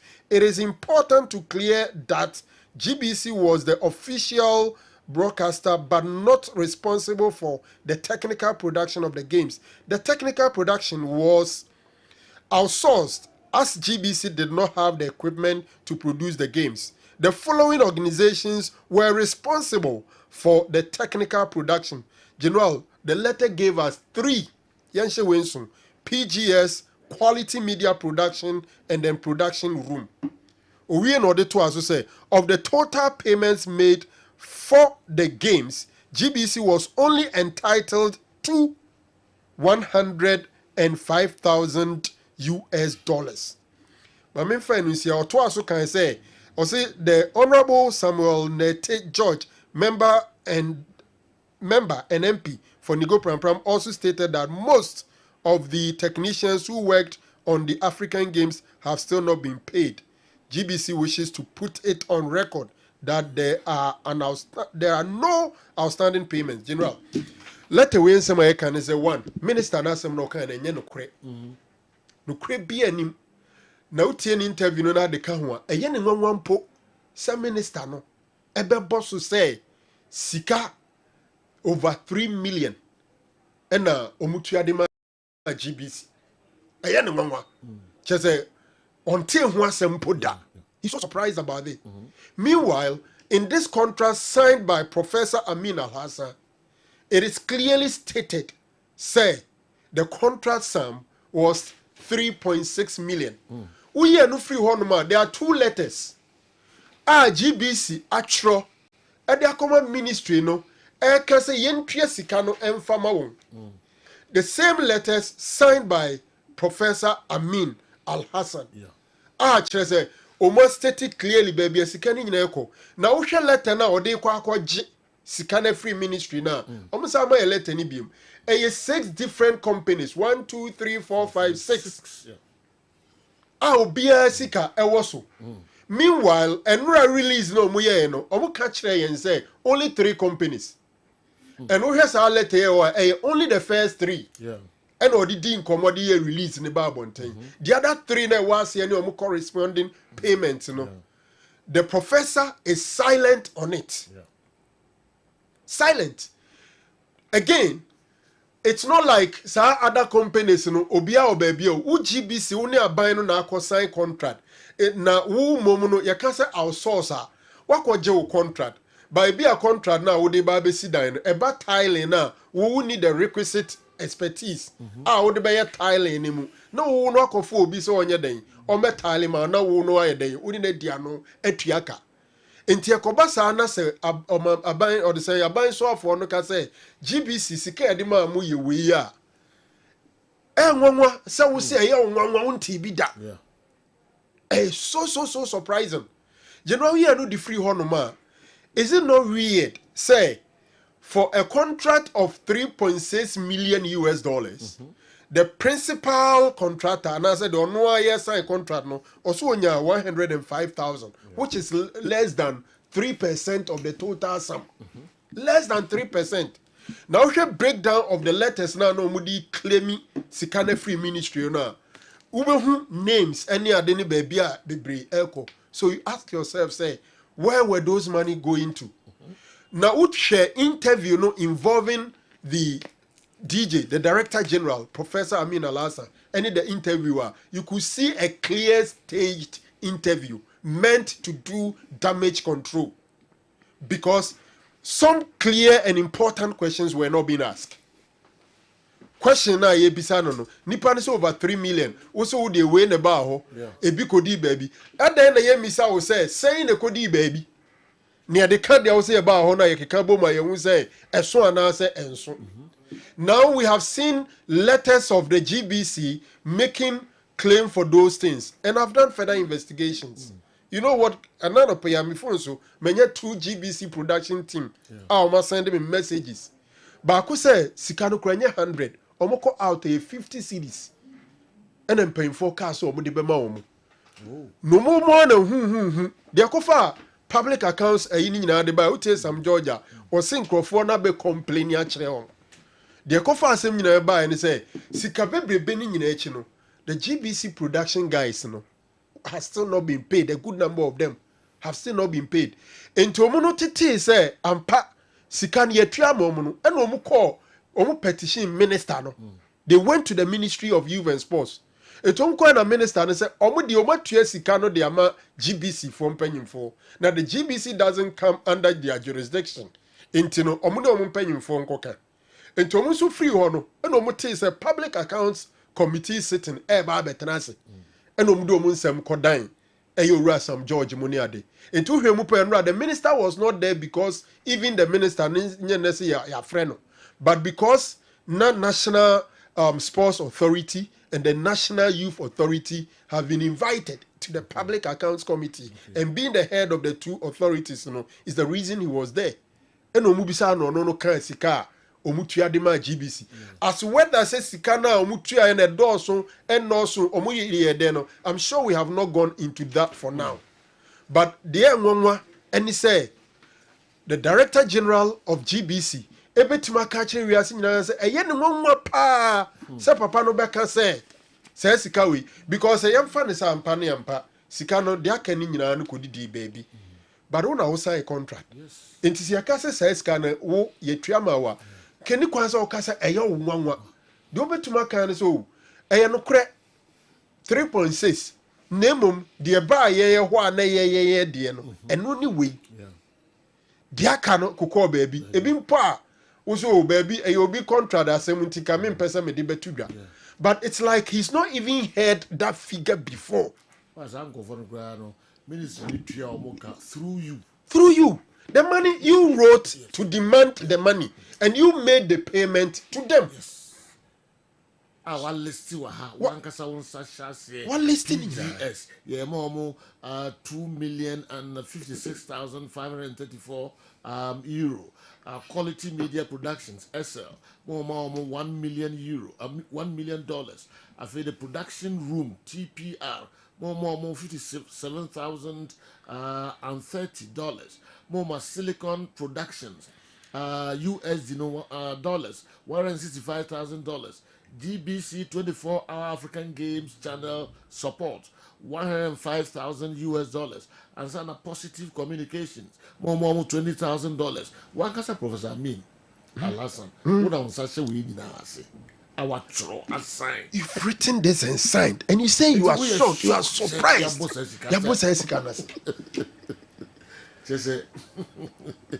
Is it not amazing? It's amazing. Some George and we are agreeing say GBC ought to be investigated. As I say, you share on some as I say, I show on some. A big crab grandma coherence and fufu. Because which say fear no. Perio is being questioned. Why are you shocked? When you have written these letters, one, you have signed a contract. Two, one assign you been assigned you. Two, one kasa no watchako claiming, and I'm told the ministry have invoices. And yebisa say, entisa payment here can records ni ho.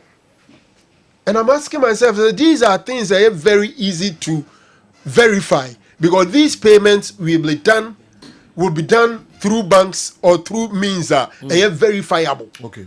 And honestly, I'm also amazed. I'm amazed. Say, Papa ni to me a year no sir. General. Mama for the minister that time. Uncle for say assembly nya abutre no. A liar. Assembly nya abutre. Ah na ya kano. Yes. It is because Minister Nico State is on my GBC in excess of $3 million. And while quickly no bad one say, and then credit scam with the money 105,000. And that's how some minister a liar. Oh, a liar. That you've sold the minister. You sold him out. Because who know to scanimao and no more so say at the end of the maum. Now the hard dream is a Sikano has been paid to you. Yet, and Quadana Quabon Tinico Gene, we are so a team Fifrino. Omudians and Fama also about James Obia, Omunubiaka.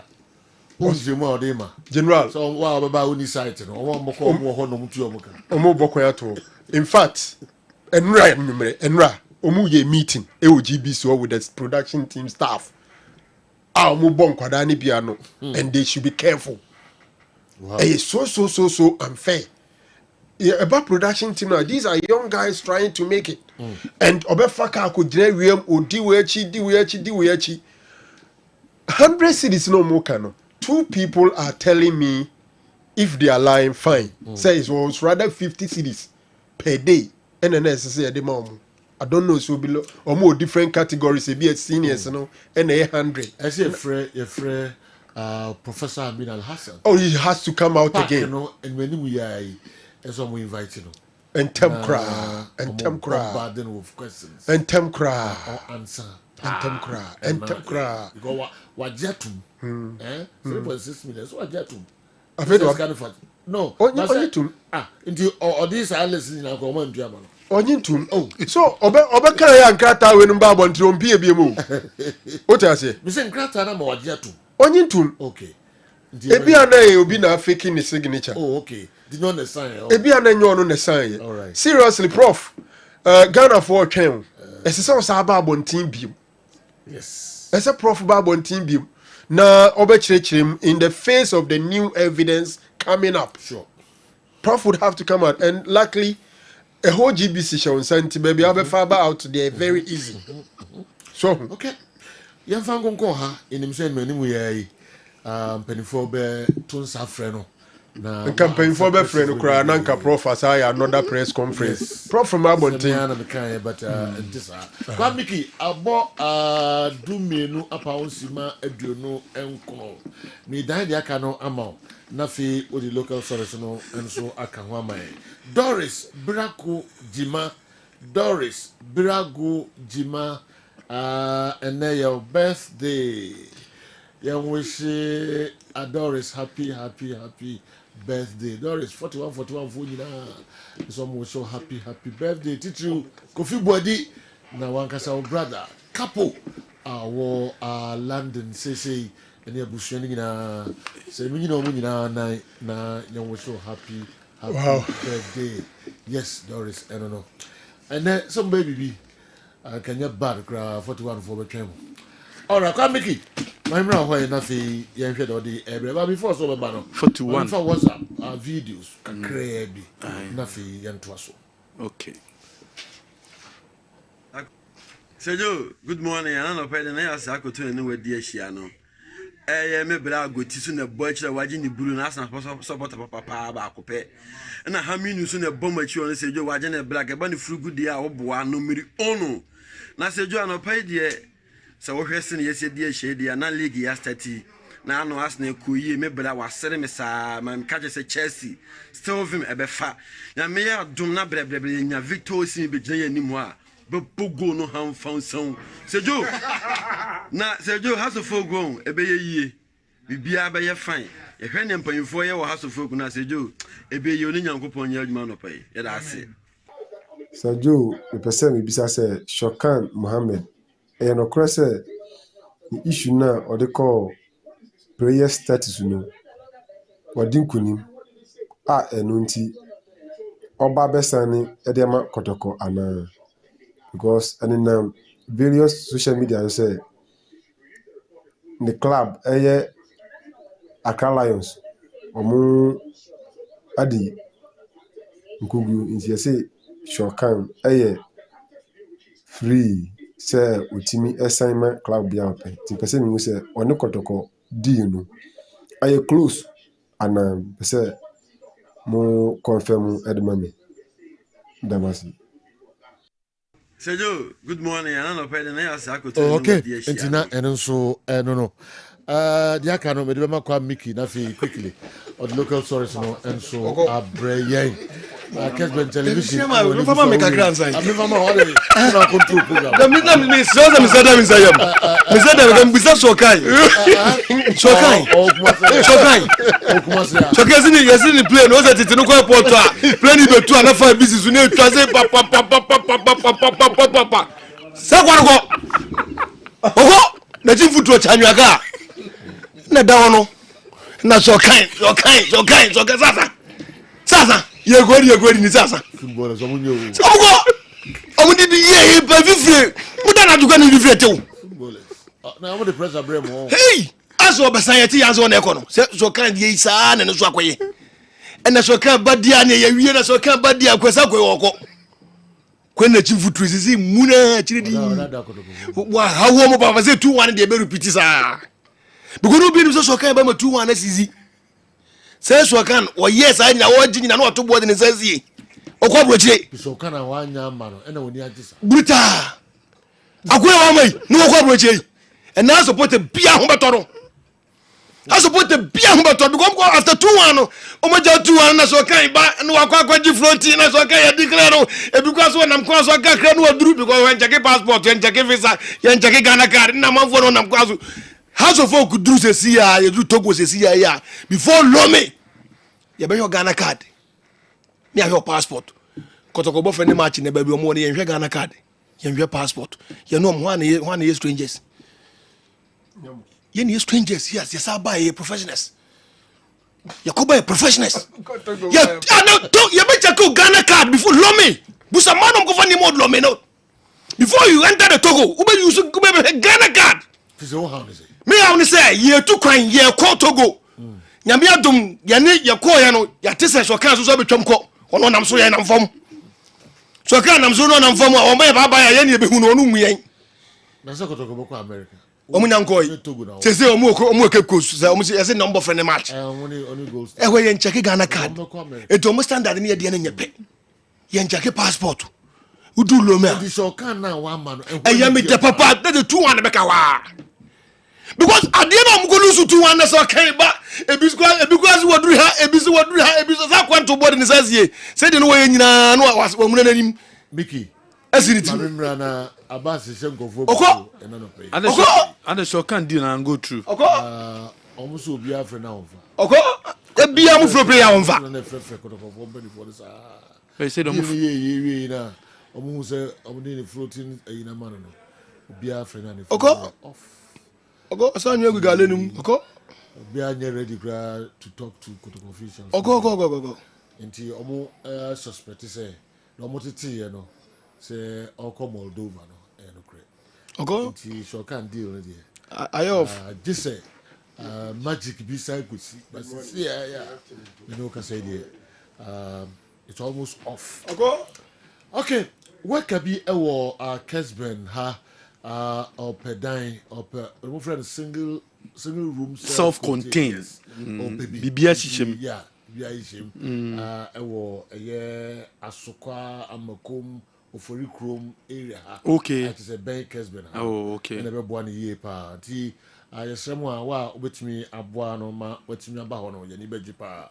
Na mani 0241 227069 0241 227069 0241 227069 mo frɛ no a na fe mo ne na di nkomo na fe onso atimi motima aboa no say agent bit my frɛ agent no no mo na ti form so ha dwen kakra o ha dwen kakra bo mo so na dan si show mo if you are for nan kasa semo we dey nkade ho do pa mo frɛ no na o metrafie mo ni baji pa. If you look at the contract, the Ministry of Sports cannot make any payments without a request made by GBC.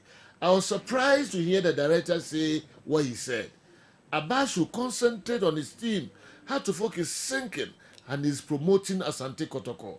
Nana Kweku Aduma say ya she Kotoko mi promote lawyer Kwame. Nana ya she Kotoko 2-1 promotion. And so abre okay. Enti na enso eno no Kwame mamra hoy na me hwe do bre. Milo energy for the future.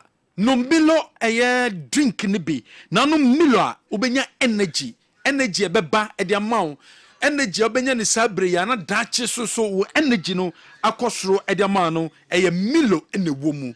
Ye the natural cocoa na aye. Enu nti akwara ne betimi anu Milo. Panyi timi nom, wo bie timi nom Milo. Anopa no na waye Milo e de makra no ebe provide energy e de amano e de mu no enyina sanso e na obetimi anu Milo na provide energy e de ama de mu no enyina any future enunti na e wasa okope Milo na uyusu be e di agiatum se Milo drink ne de e de pa furniture DSTV for us say DSTV so much more DSTV say bra na fei o phone na dale say telecell ana say uyisu MTN opportunity na ba ediama opportunity ni say yes say member your office so member baby e wono tena ofie na reconnect with DSTV no u DSTV ne say compact plus and now you say compact now you see and say premium and now you see obetime reconnection no obetime reconnect abra unko DSTV for office a star 759 hash star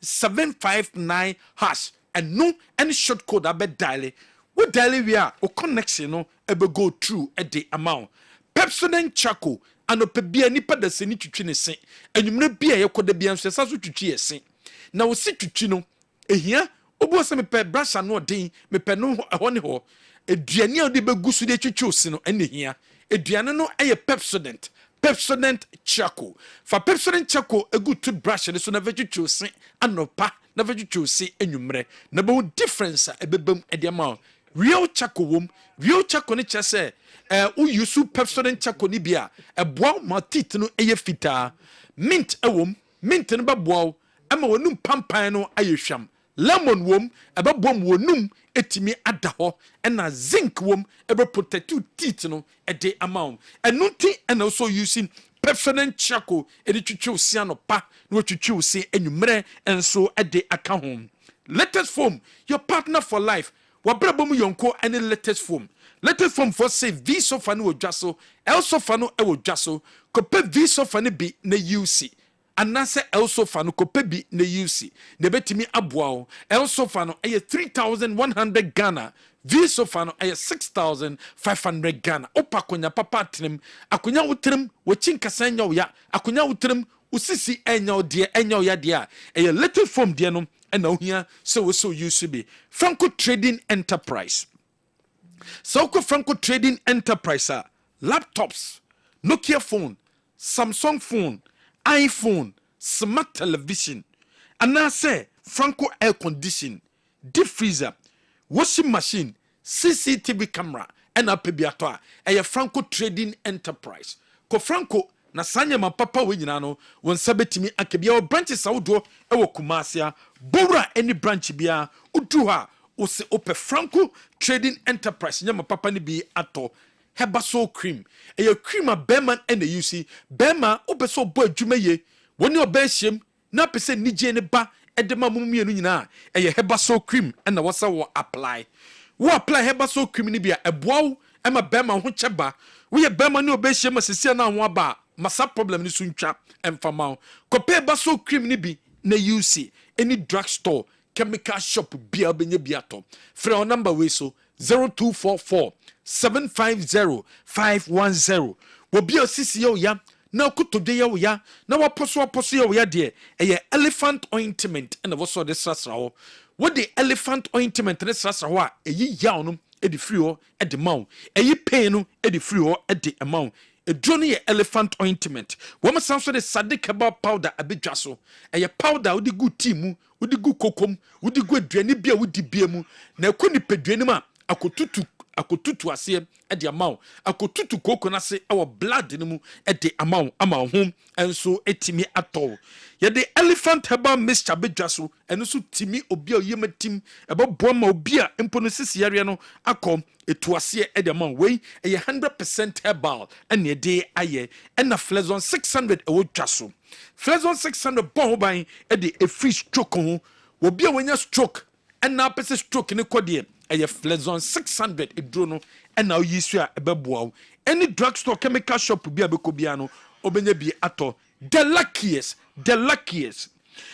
We take it out to from 1 Ghana city to 5,000 Ghana cities. And unti moya boys, moya football fans, moya saloon air workers, union form, keep fit for, gym centers for, table tennis group for, and also taxi drivers union, truck drivers for, mate for, obetima kanwa boom. Now we tell me the whole remubi. A star 712 hash.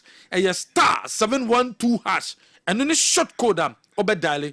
What dali short code ya? Ebe boa ye papa. Na sa short code no and a dalia ubenye sika edi efrim. The luckiest. Kel Chaco toothpaste. Use Kel Chaco toothpaste ni be and prevent cavity and famau. Will be our stomach problem. Ebe to asiye edi amount. Will be unum nsa. Pomatin na UC Asabet travel and tour. Kwa Asabet and eba ma kwintu bia beso tubiano wetimi etu. Wa man be na beso okoso. Wa man bia beso okoso biano Asabet and ebema akwintu no etimi abem ede amount. Enhihye ne chese opeso ko Canada. Super student visa, business visa, work permit visa, family visa, nursing opportunity na pebia eye Asabet. United Kingdom and na peso oko Australian visa and I say uhia Schengen country visa anase Japan Kata ekro bia pese okoso bia no Asabe Travel and Tour. Your number near 0244 0246 603711. Obetima freyen one number way so.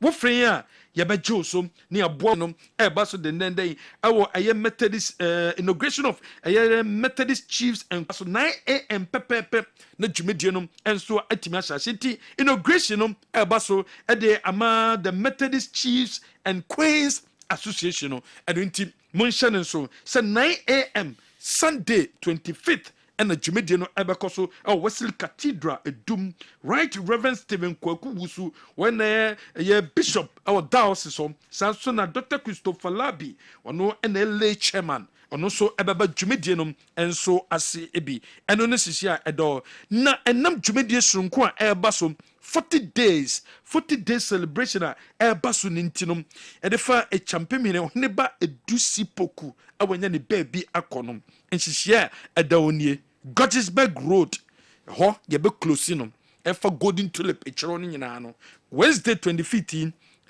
ya 21st ye close no ye si kwan no ntimen kofa ho ukofa ho a wo be ka chire ye si sa kwan no enso e wo ntishe ne so na won so edi so e fa maye eno ne hihye edom ye beto so e wo other stories mu a ye mfa ye ni enso enkyere eye and the 20 Boboko no aseye wamuguso prepare for na 20 championship enche eba be hyase no enche na 20 championship no eba be hyase enu ntimika say eya na 20 team no omakwa piem ho a womo prepare womo bofreni matches betimi abo na 20 team no serebe nyama betima konkan ede amomo Ghana Football Association womo confirm say congress eba so enema kwan ema next year next league season no enu so tima baso 26 27th of August no and na congress no ebetimi ahyase den and so no ne hihye dawo se de league no hwan and a broadcasting right no wo metimi de ama no companies awodo enso abem GBC abem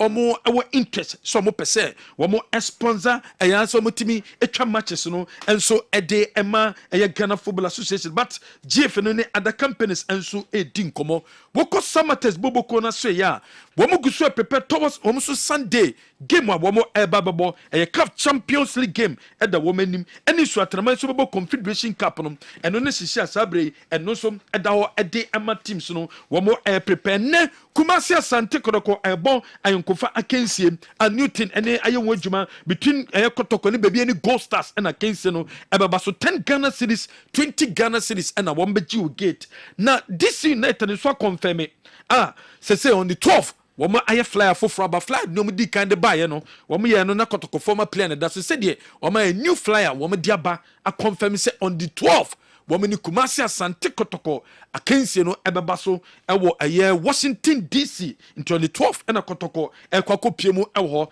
top 4 ye to so ebeto dwa and Kotoko lineup na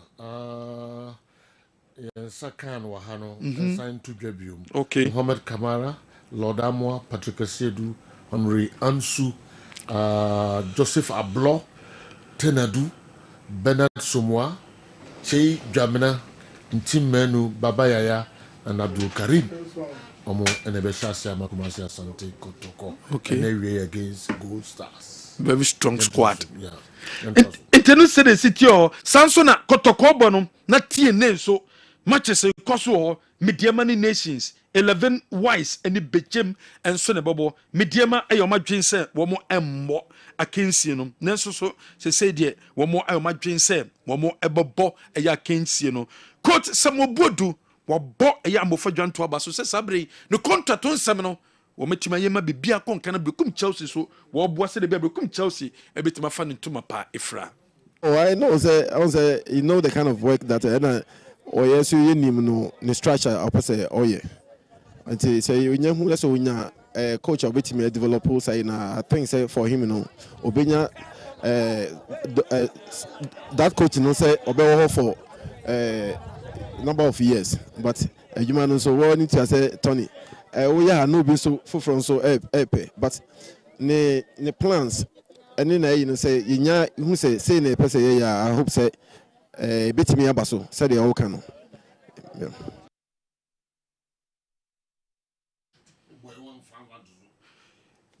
ɛyɛ nsɛm a ɛyɛ coach Samobodu wɔn nso ɛde ato dwa ɛde afa ɛyɛ quote anaso de to de fa amofo dwanto ho said be anyama ebetimi akɔ nkan enso sɛ ɔbɛboa because ɔno ɔpɛnkora said be a future no ebetimi akɔsue Ghana Football Association 18 komo yie papa enne kyina wɔn ebetimi conclude another sponsor obetimi aba on board ni nyina no ɛfa Ghana Premier League no wɔn pɛ sponsors a ebetimi aba no metimi agigi sika ni nyina abom ɛnyɛ one title sponsor ɛna wɔn pɛ companies so metimi twe sika no metimi de aboa clubs so say de wɔn agya tum say the football ne de akoye sika so January yɛm fancy no flyer no ebetimi ehu new flyer na DC United for ayɛ no ni player de no ɛyɛ wuti ne mama yɛhwɛ narrow mamra hoye na fi ya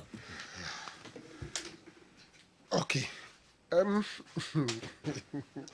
mami enye quickly it's good news say medium for no afide omo agipini na omo bebo Gaka top 4 no honestly the Gaka top 4 eniema anko senior obi epeno but I think say at the end of the day they are doing something to represent the competition and we hoping say eniema be pick it up from there aba say kan hasufu kane omo Togo and I think say another good move on say from Accra to Togo no enye kwantintin bebre but ebe mo omo asumdwe impempi say uko residential campaigns here one especially when you have new players on board no ema mutumi enya bonding among the players we hu mutumi didi nkomo this is the timer say hasfo kania bra bia omobepe even experts bi na omuni players na ba bekasa their friend orientation ombe church you can even invite some of the old players to join them in the camp do say na team ni preparation for the season no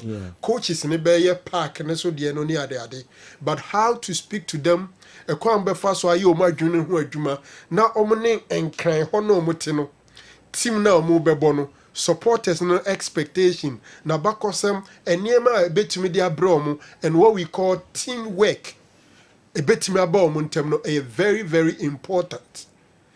You need to even invite referees omunsusu beba no maba bekasa the laws of the game. Sometimes at this level players no niema ni bi ho omunim enti se omu residential camping say mpempi daytime omu training omu didi wi a you can have a program for them e bi and the referee bi na ni omu ba bekasa about the laws of the game. And the old players back whom you be invite you so money or mekasa and the administrators be and the experienced media personnel be and any mobile bekasa afa hawa or mobile handle or social media or interviews or conducting and then as all can then any so and Rana Abasi says Salim rejuvenated Salim Adia Salim yes has of AM from so say Omo says Salim Omo agree Oko Sudan. But how Salim went to social media, a good entire house of work institution, so a player or a well-oriented, could be who quite power need team to be fast, especially team as still wouldn't that's on any contract. So I think that first of all the location is good on Benyong piece on BBR, and I'm hoping say Hasbro will have a very good preparation over there, no matter a good season. Okay, a question as a flyer no I ready, I'm with me Amayahe. The DC United fufura kra mo ye no na yen hwe first one no TV yes and TV so mo de one Auchi okay Felix Chibafo okay then no mo de no ye we new one DC United omo release United say abibia tutum match no hum sensem ne ade nyina no bibia kama ewo America mem akumase santiko to 12 October 6 p.m. na sa game no beba so yento aso naro yes general enekotoko ba another friendly now we line up na wadaro mama yensa kan na ya de pefe players are omo ball medium game no omo mo anya bia mo no after any game no coach no will have a fair idea how are the two teams and any players need fair against Premier League opponents.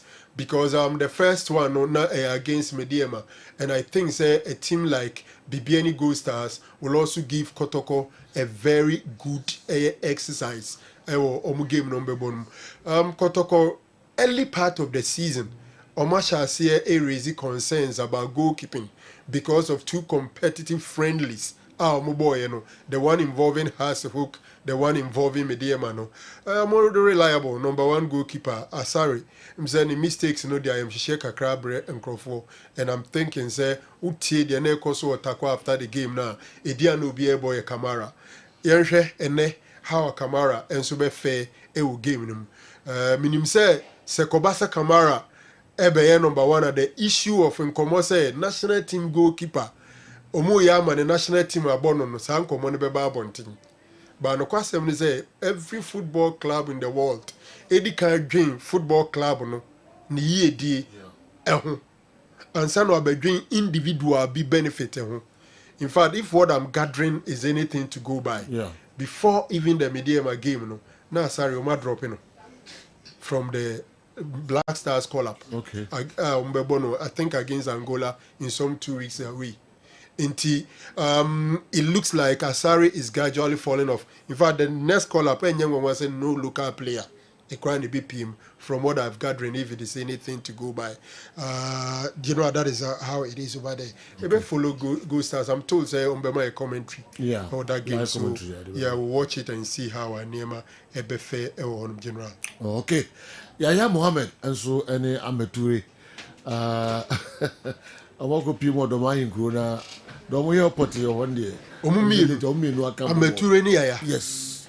Ameture any Yaya Mohammed. I'm training gola. We are capture me no do my crazy say. Tony already I wait no mammy on me no. Yaya coach. And Ture agent. Okay. Omi no Nigeria do my crazy say I can say. Omi no. Ture one Yaya metia wo pa. Omi no makabo mo hosaro. Ay. All right. Strikers. Abbas, boss. Yes sir. Adie akoba ne say Abdul Nuruddin Aziz Kanabik is back. Okay. Abdul Nuruddin Aziz Kanabik. Asaba back. It is his house. Okay. Okoze onya angel. Okay. Pray. South Africa me cooperating na me adum board ne management atrase my doctors no kwan ya wasi fa so man otono no panifo afa so me no kase wo ye training gidi ufiri Salim far away from US and so Aland ya no so ye training enti and team na move from here to Togo. Okay. You been at 9 days on Togo. You have 2 friendly matches in Togo. Na Togo also do a flower. You be your Ghana card. Near your passport. And the chase ufri o maimu. Wan kwa ufri o maimu. Because takwa yenhwe Ghana card. Takwa yenhwe passport. But was it? Baby, and that's some in America. Okay, you. And Nedi. Because Nekotoko both any match. Baby, over for any match. And we Ghana card or you check passport or. But house of folk ne cross border. Ya koba ya professionals. Omukobi ba meka omodi e. Wara mo pe. Togo na ni ahodi betimi. Mukoba mo professionals. Ya koba professionals. You go we bobo Togo na fe no nya professional. We be ko America o. Won koi. Okay. Won ntwansuo no to ni asem bia ka che de nchem. Okay. Won ntwansuo ni nwie. Eti house supporters ene me ne wo kasai. A china man be ko Togo akodi dwade aba ombe hu house Togo. Omu house Togo a man mo nyam say different house of folk Ghana house of folk international. International level no